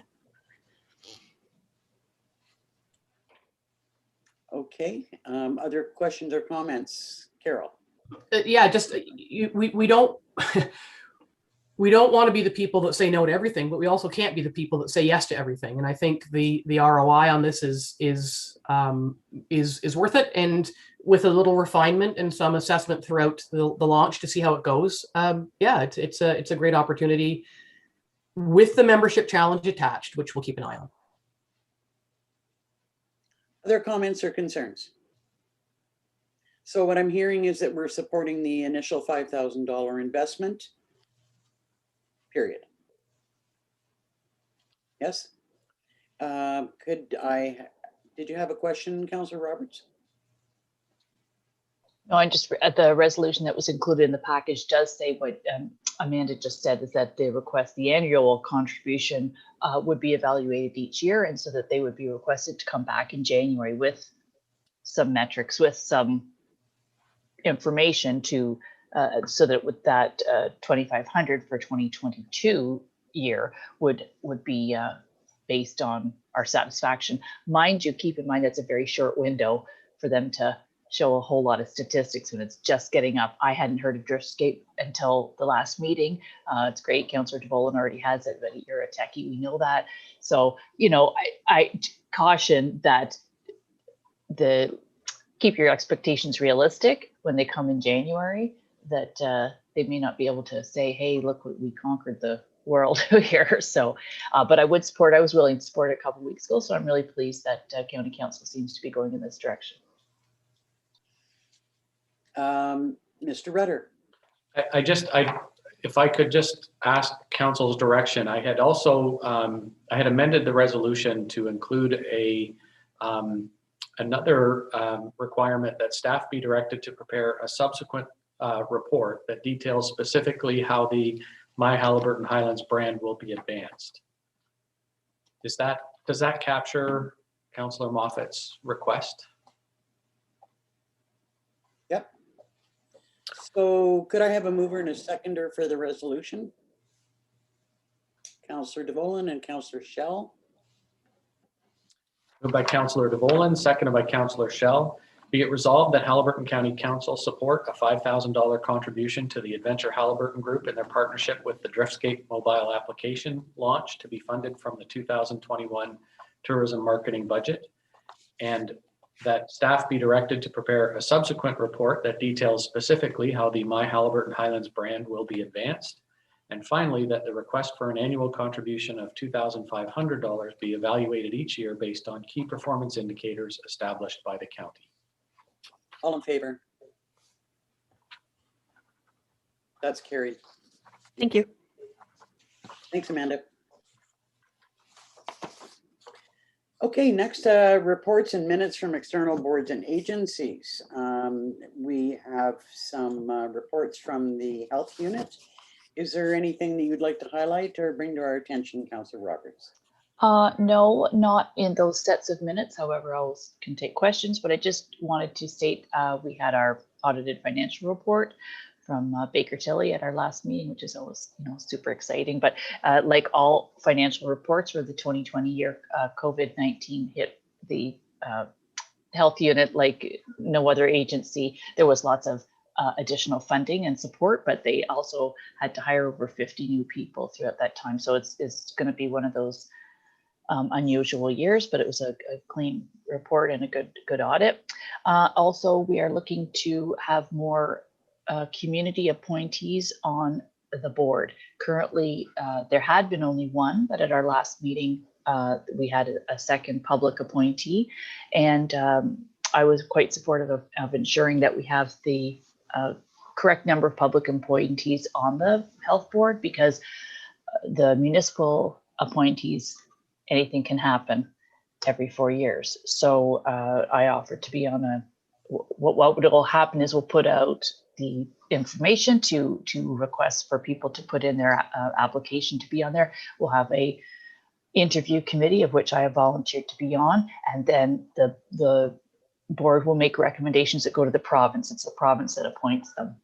So that process has started, and I'd be thrilled if we had a public appointee from Haliburton County. What is the number of public appointees that is supposed to be on the board? I believe we have up to 4. So so we do have opening for 2. That doesn't necessarily mean that we will appoint 2. And while I say that, I will wear a hat of a board member, and I just say it'd be nice to have someone from Haliburton County, but you accept or interview someone based on their qualifications and how they would be suited best on a board. So, okay, thanks. Any questions for Councillor Roberts? Next up is Point in Time. Both Lisa and I attended their AGM last night, and it's a group that just does an extraordinary amount of work, and they're truly to be commended for all of their efforts, because I don't think most of us really and truly don't appreciate or understand how much work they do. Councillor Schell, did you want to say anything more about that? Just thank you for joining us, and that I was happy to see that you joined us, Warden Danielson. Just that the executive director, Marg Cox, when she gave her annual report, said, just how difficult it's been through COVID. Some things have come out of it, some things are bad, but she said, as you had said too, the staff at Point in Time have managed to, maneuver and switch gears at every turn, and have kept up with the families that need their help. And she also did point out I wrote a couple things down here. First of all, the annual audit showed that their finances are in good order, so that was good to hear. What was it else? Oh, there was also Marg also recognized the Kangat Barracks and Denise Wolm from Compass Learning, and also about how they have had to pivot and change things throughout COVID with the daycare. And there was, and maybe you can help me with this, Warden Danielson, when they gave the video, the 2 ladies gave the video about the upcoming summer programming for the hub. I had a really difficult time hearing what it was, and I didn't know if it was on my end or not, but anyway, I don't have any of that, but I think that's something that's important to get out to the public. So I'm going to try to listen to it again, and I will share that to social media, unless you heard something, Warden Danielson, that was exciting that I missed. I did not. I mean, it sounded like there were some good programs happening this summer, but she was very difficult to hear. So I'm no further ahead than you are. Okay, thank you. Thanks. Thank you. Anything on Joint Social and Housing Committee? Councillor DeVolen. Yeah, I mean, the reports are there. The new provincial vision for social assistance, the programs laid out there in the presentation. It's there's a huge metamorphosis going on, and to not get into the weed, I would say, as this information comes both from Jack and when you get from our Roma and AMO groups, is to pay attention to this. It's as we know from community safety and well-being, this is evolving very quickly, and social assistance at the same time. And this is just from the province's perspective. Obviously, with some potential legislation or things moving forward, with some notions of basic income from the feds. These are very transitional times. So the way it's been is about to change quickly, and pay attention to what's there and offer input of support or criticism along the way as you look at this, that I would be happy to feed back to the JAC committee. Okay, thanks for that. Yeah, on the new provincial vision for social assistance, it's interesting and possibly worrisome about levels of responsibility and how they might shift. So I do think that we need to keep a close eye on that. Any questions for Councillor DeVolen? Anything on professional recruitment? Councillor Moffat? Hearing nothing. The library board minutes are there for your information. Councillor Roberts, did you want to add anything to the library minutes? Just to say that our interim CEO is doing a fabulous job, as well as these minutes. I sit on the policy committee and we had a very thorough report going through like every policy. She is doing exactly what we asked for and delving deep into all of that. And we have plans laid out for our strategic planning day. We had a preliminary little session at that one board meeting, and we set aside a day in September to do the strategic plan. And then just of note that we're looking for a member of the public to be on our library board, and also we'll start the process for a full-time CEO librarian. Thank you. We do have a separate request from the library board, but we'll deal with that as a separate item. So could I have a mover and a seconder to accept the reports and minutes that we've seen so far? Councillor Roberts, Councillor Ryle, thank you. Moved by Councillor Roberts, seconded by Councillor Ryle.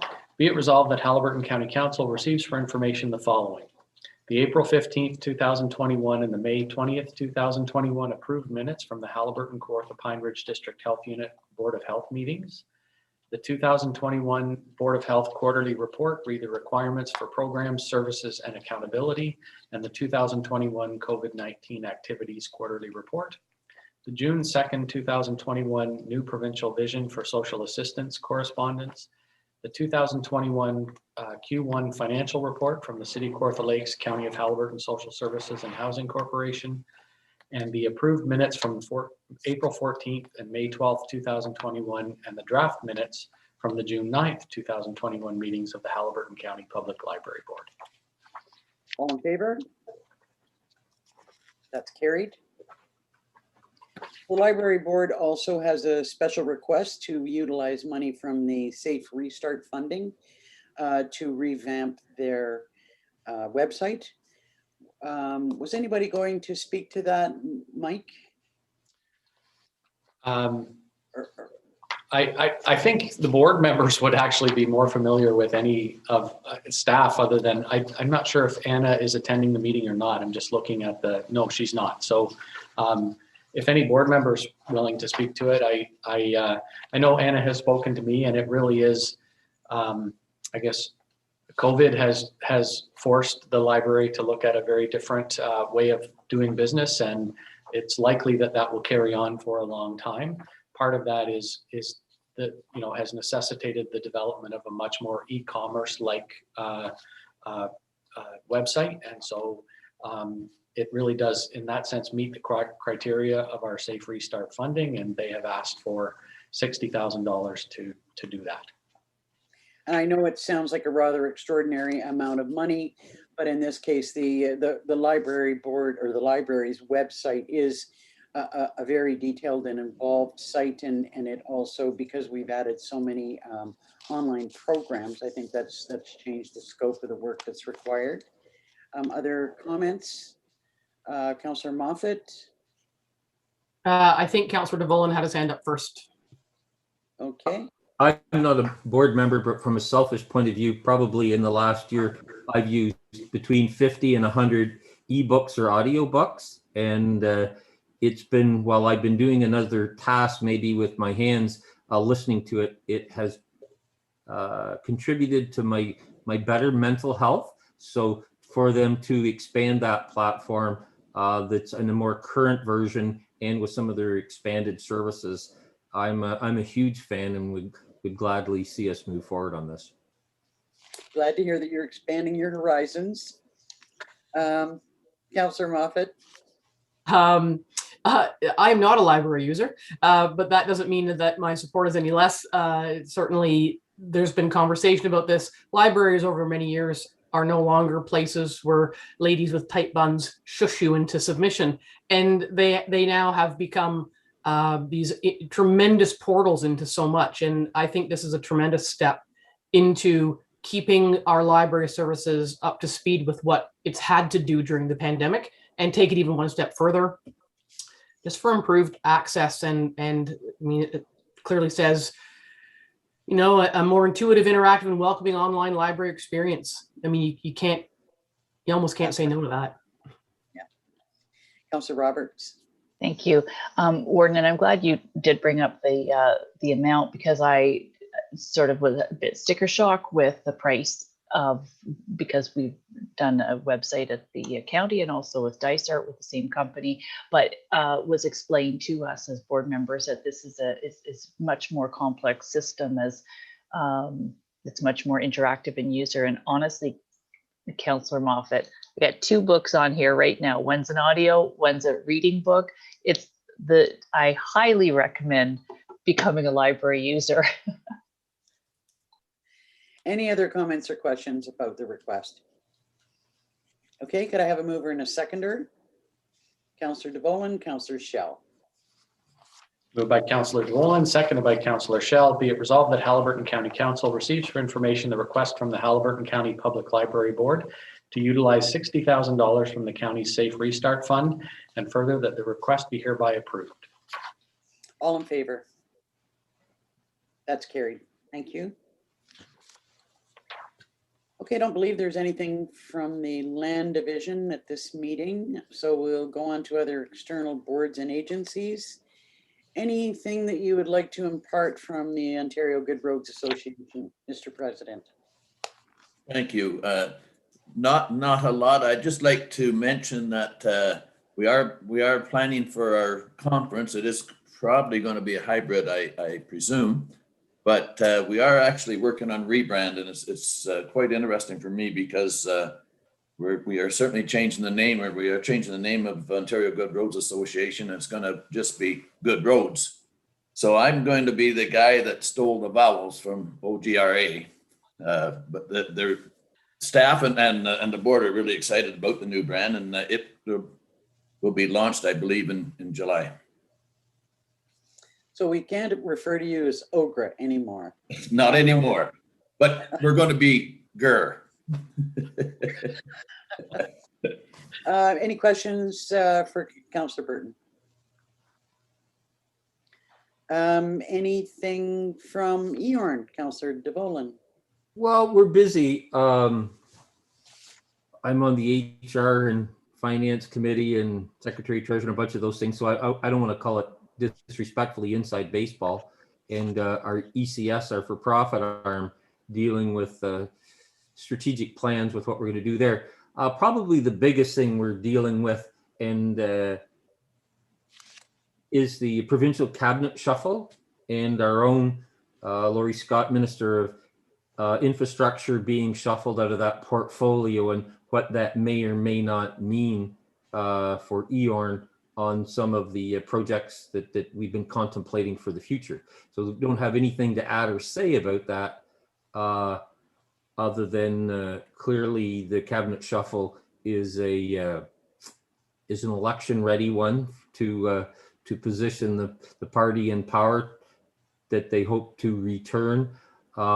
So it's a mixed message, and we'll have to wait and see for this to play out. I would say between now and election day, which is less than a year. And especially with the summer recess, there may be very little information for us till at least the fall, when the House resumes sitting. Thank you. Any questions for Councillor DeVolen on EORN? Anything on poverty reduction? We have not met since the last time, but there will be a report on a quarterly basis. We're having reports come forward. So again, I'll speak and address any of the questions when that comes to us from the next quarterly report. Okay, thanks very much. And there's nothing, I know it's not listed, but there's nothing from the Warden's Caucus.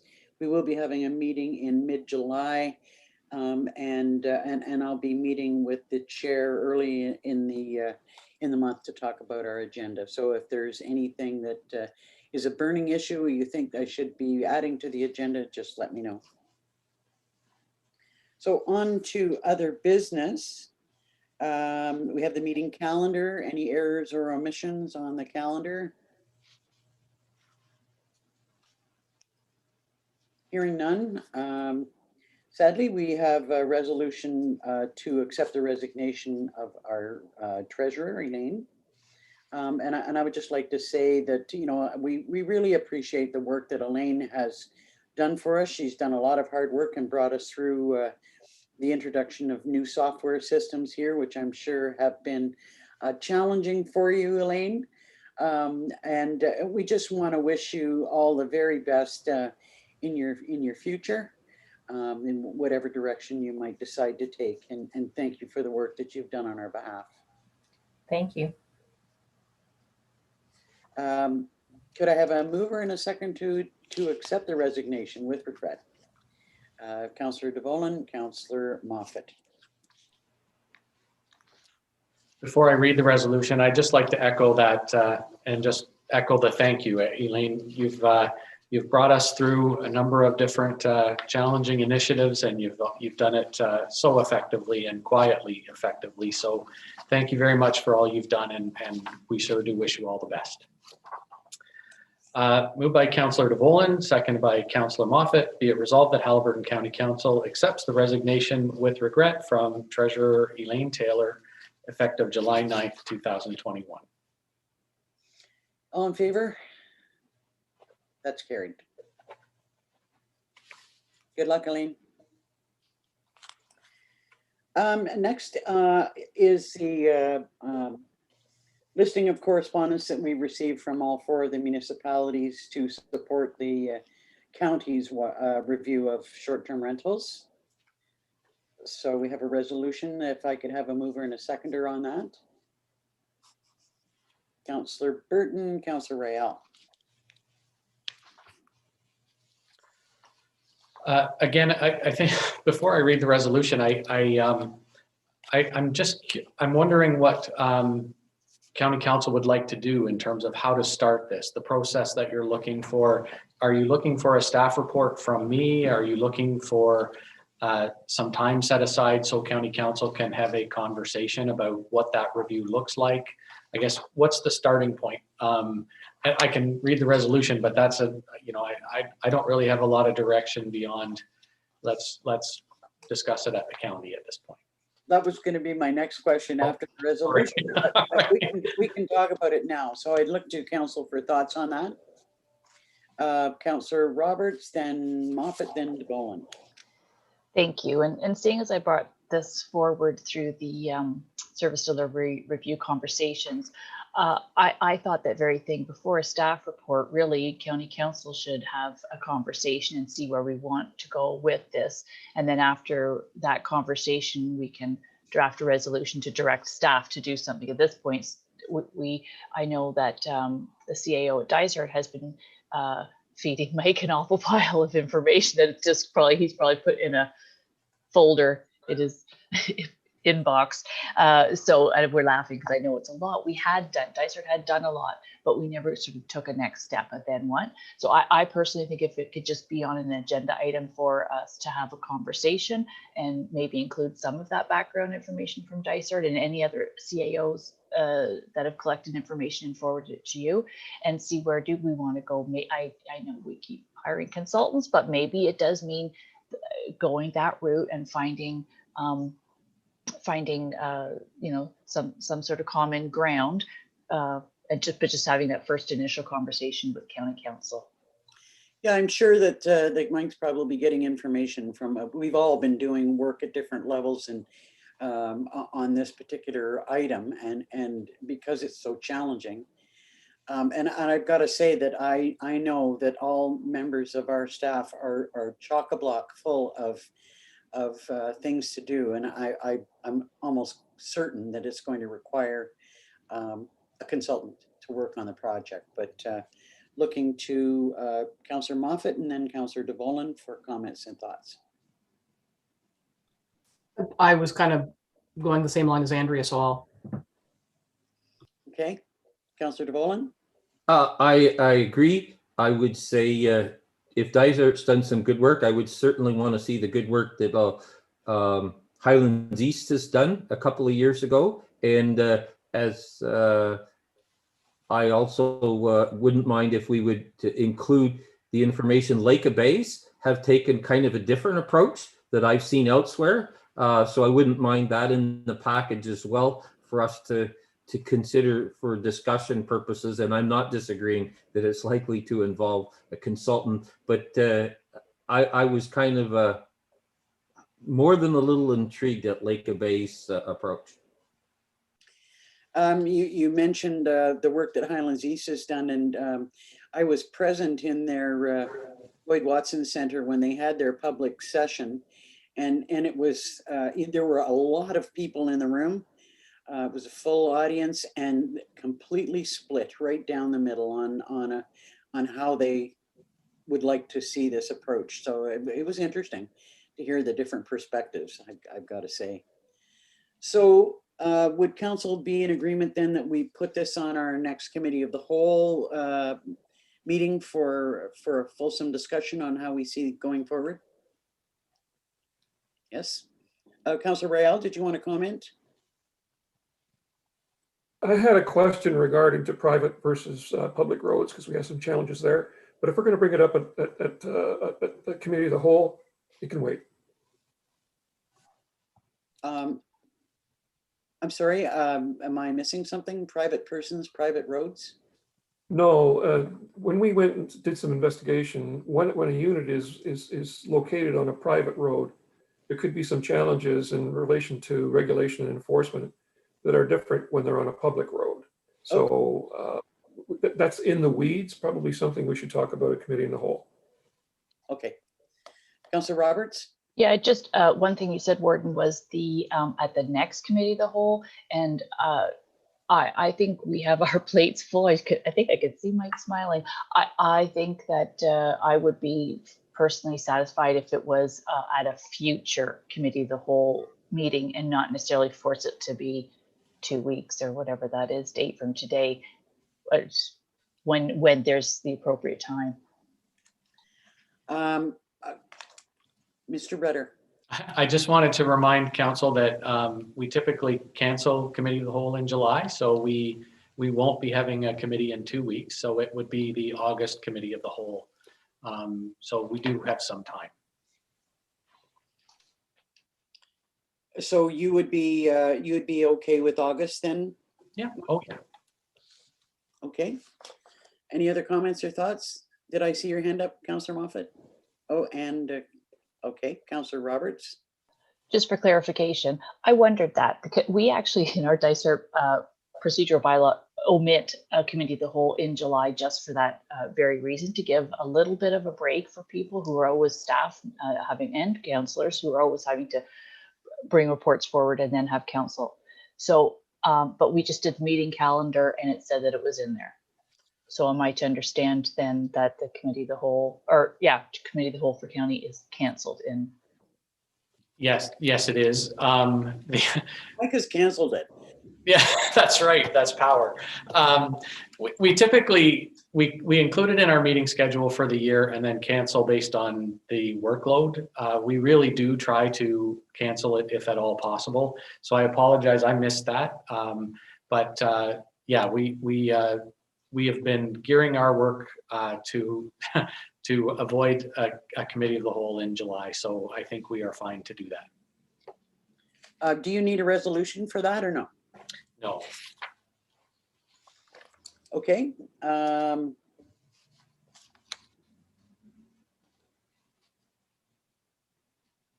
Did we, I'm completely lost now. Did we pass a resolution?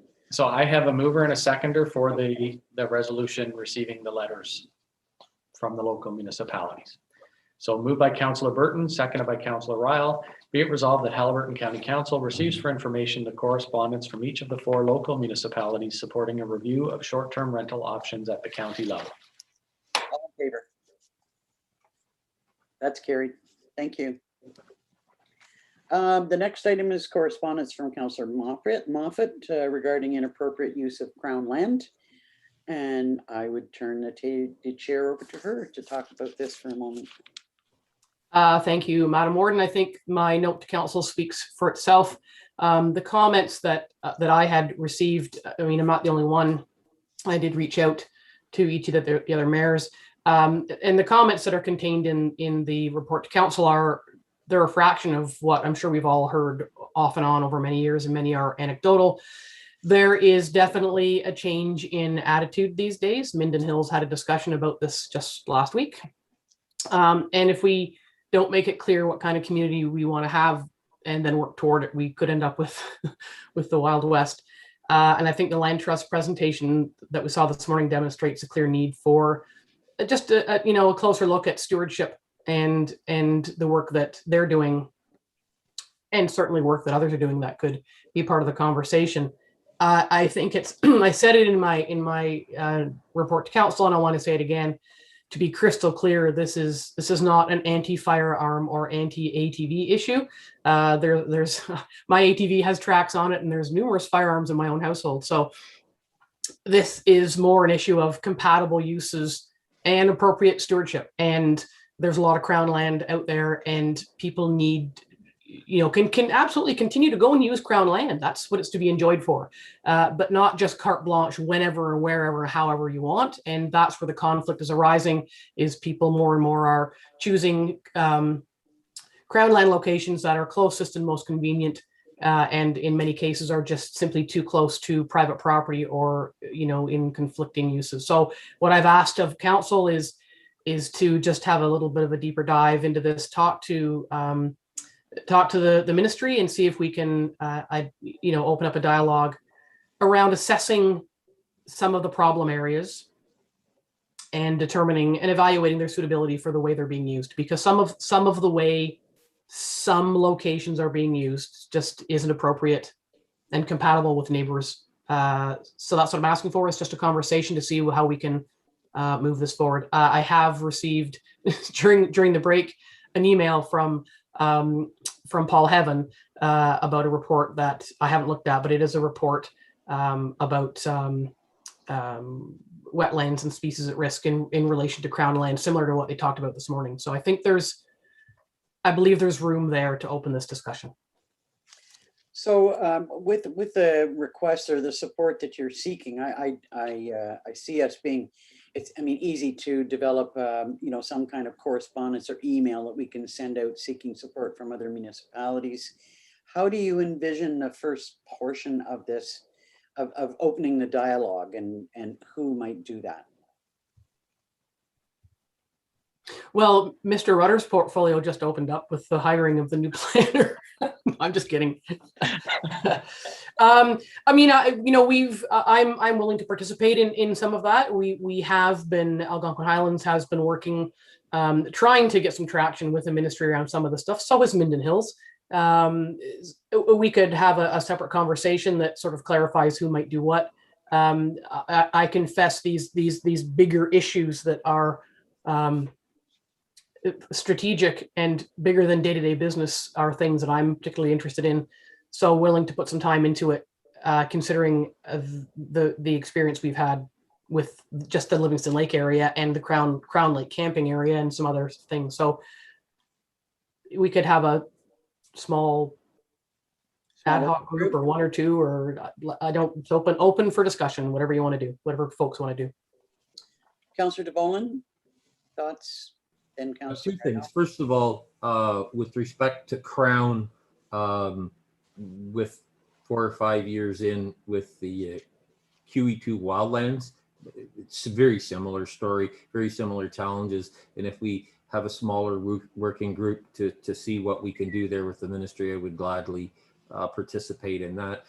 But it's part of a bigger thing. And whether it was in the chamber with the media last week, my rant, and I'll use that word, basically I've reached the boiling point of individuals using public lands, whether they're federal, provincial, municipal, disrespectfully, and that they're interfering with the enjoyment of private property. This is particularly Crown, but this is a bigger thing, and it's an animal that I think if we don't do something substantial, and this is maybe a really good first piece, I think is going to eat us up, and we're not going to like what it does to our community. So I would be very supportive of an expansion of this discussion after we deal with the Crown land as maybe a starting point, is what we're going to do, with shore allowances that are adjacent to water. It used to be the people across the road to put the dock in, and then it was people with the back property, and now we have people from elsewhere putting them in. License of occupation, again, there's just a whole bunch of complexities that are involved in this that I think this is a good starting point, but I'd love to see it expand beyond this, because I think we're all similarly affected, not only within the county, but I think most of central Ontario cottage country, we're all grasping with the same challenges. Thank you. Councillor Rael? Yeah, I certainly do support what Councillor Moffat is trying to do. I had people complain to me last year or the year before. First off, they had committed a crime by cutting a small trail into a marshy area, the sweet spot for moose. And so they did that. And then they had the audacity to complain after the fact that a bunch of ATVers came in and tore up the whole area and turned it into a mud bog. So, where does it all go? And to me, that's like we had one wrong and then it became wronger. Somewhere along the line, I know we can't do it, but I certainly support Councillor Moffat's ability to say it's got to be under control. And I realize firearms are an issue, but I wanted to bring this up because it's a completely different issue. Councillor Moffat?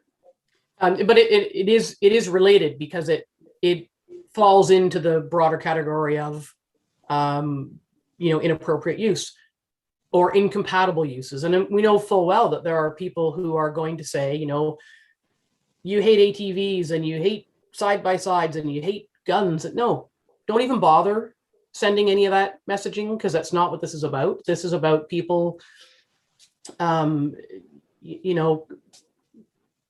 with inappropriate firearms, disregarding the will and the wishes of the people, the tax-paying property owners who are just beyond the hedge, or trespassing, all the things that are in the list. So there's room for, as somebody once told me, Chris Hodgson once many years ago said there's room for everybody in Haliburton Highlands. We just have to find where they fit. And that's simply what this is Crown. We're almost half Crown land, and it is no longer acceptable to simply do whatever you think you want to do on those public lands. Rules be damned, people be damned, courtesy be damned. Safety. I don't think any of us want to be that community, and let's find the right place for these uses to occur, and let's try and enter into conversations to identify the suitability of said locations and try and get some traction. Will we get some traction? I don't know. I love a challenge. And then item number 2 is, we all hate when we get those emails and correspondence that say, we want to fix the train tracks and then send this to every municipality in the province of Ontario, regardless of whether they have a train system. So this is written to say that, if we craft a plan, then we could notify other municipalities of this particular course of action, and don't tell us that you're having problems. If you two are having similar problems, once we craft our messaging and our desires, then they could lobby the province themselves, and maybe effort from a bunch of people, a bunch of municipalities across the province might find us the traction that we need collectively. So I'm hearing that Councillor DeVolen is interested in helping in this regard. Councillor Burton. Should, and I totally agree, Carol, with what you're doing, and I'll certainly support it 100%. I was just wondering if possibly we could set up a small committee, maybe with the 4 mayors. Excuse me a moment. There's a squirrel in my house. Get it? It's upstairs in the house. So, Zoom meetings are fun. I'll be back. Okay. So council's thoughts on the suggestion of, I was next going to ask, should we have a representative from each of the 4 municipalities? And I'm thinking maybe yes. The 4 mayors or whoever, which, you know, municipality wants to designate. Councillor Roberts? I'm happy to support, and I know she's had to leave the table for a minute, but I did speak with Councillor Moffat on this, and you know, totally support all the things that you, Warden, just said about safety and all the reasons. But I'm not sure that I would need to be a part of the conversation, as it doesn't pertain to Dysart. I would definitely want to support it though. But are you talking about these initial conversations, or? Yes. Yeah. So maybe just not sure where I would stand in that, or Dysart would, and I don't have support at this point. Councillor Shell and then Councillor Moffat. So I just clarification then, is this only going to be regarding Crown lands for this committee, or are we including what Councillor DeVolen was speaking to regarding, you know, some public accesses that are within municipalities aren't considered Crown land, but it is public access beside private property? And if that's the case, then perhaps Dysart does have an interest. So I just wanted to clarify how that's moving forward. Councillor Moffat. So I think the municipalities, some of them, certainly Algonquin Highlands, is trying to address, as is Minden Hills, the license of occupation, the idea of use of land across roads. So I would leave those to the municipalities and just ask that our staff, this is one of those, is on the agenda somewhere about collaboration, you know, ask our staff to keep in touch with each other on where we each are on that. This issue I think is big enough. The Crown land issue is big enough as it is, and I would just leave it as it is. And I don't know that it needs to have a group. If I mean, Brett and I can probably handle it on our own, but if there's, sorry, I missed part, so I'm not sure who else put their hand up. I don't think there needs to be a formal, 4 municipal representatives on it. But whatever, I missed that part of the conversation. The squirrel is still in the house, but Tony's chasing it. So's the dog, so's the puppy. Oh, it's in here now. So let's, okay, I'm that's very distracting. Councillor Roberts, did you have something that you wanted to add? Just that for the sake that Councillor Moffat wasn't there, I basically sort of reneged from being in your little group because for the fact that I thought this was solely about Crown land, of which Dysart does not have any. We have a different issue with Algonquin Park being at our northern end. However, I would support it in principle, as we discussed on the phone individually. So that's what I was saying. It didn't, to me, need to be necessarily a representative from each municipality.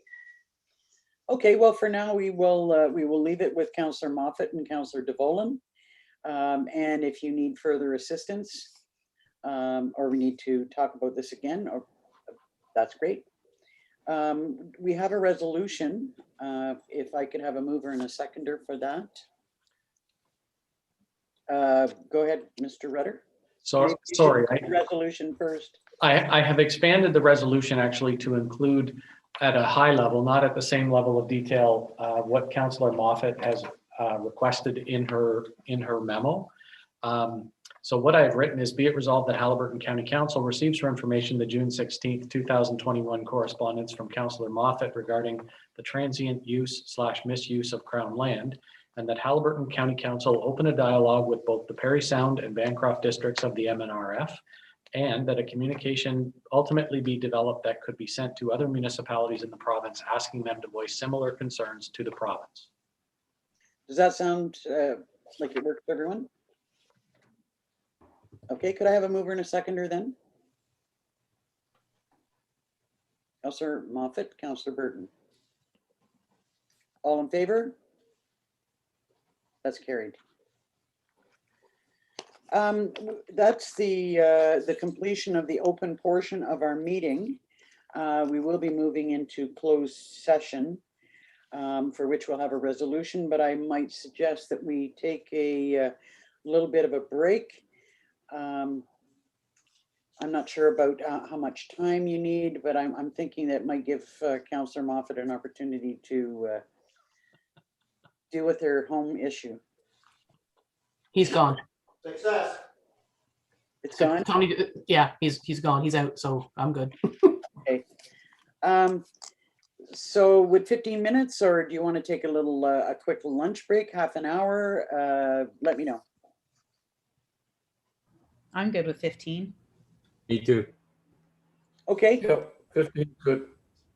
Could I have a mover and a seconder then to go into closed, and we will then take a 15-minute break? Moved by Councillor Moffat, seconded by Councillor Shell.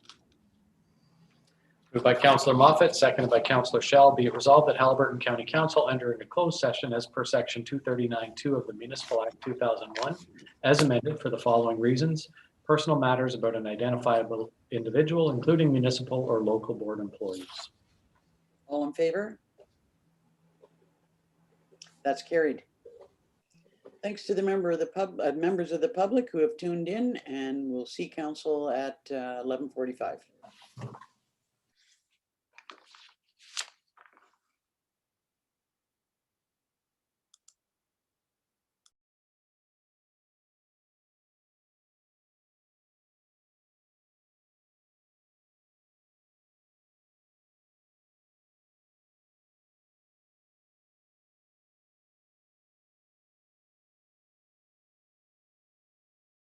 I remember a presentation he made to Algonquin Highlands years ago.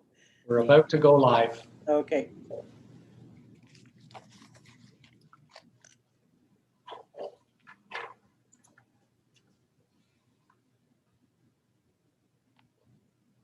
And we are live.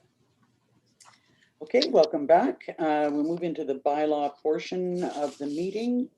And first we have a bylaw to appoint a new member for the Lands Division. We're pleased to see that we're getting somebody new from Highlands East. So could we have a mover and a seconder for that resolution? Carol and Cease. Moved by Councillor Moffat, seconded by Councillor Ryle. Be it resolved that bylaw 4053, being a bylaw to amend bylaw 3918, appointing a land division committee for the corporation of the county of Haliburton, be considered to be read a first, second, third time, finally passed, and the seal of the corporation be affixed. All in favor? Next is the bylaw to appoint both council members and public representatives to the Community Safety and Wellbeing Advisory Committee. Could I have a mover and a seconder for that bylaw? Councillor Roberts, Councillor DeVolin. Moved by Councillor Roberts, seconded by Councillor DeVolin. Be it resolved that bylaw 4054, being a bylaw to appoint members of council and public representatives from various agencies and organizations to the county's Community Safety and Wellbeing Advisory Committee, be considered to be read a first, second, third time, finally passed, and the seal of the corporation be affixed. All in favor? That's carried. Next is the bylaw to appoint a treasurer on a temporary basis.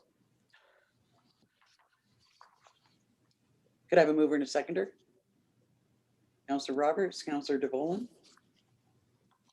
Moved by Councillor Roberts, seconded by Councillor DeVolin. Be it resolved that bylaw 4055, being a bylaw to appoint a treasurer for the corporation of the county of Haliburton, be considered to be read a first, second, third time, finally passed, and the seal of the corporation be affixed.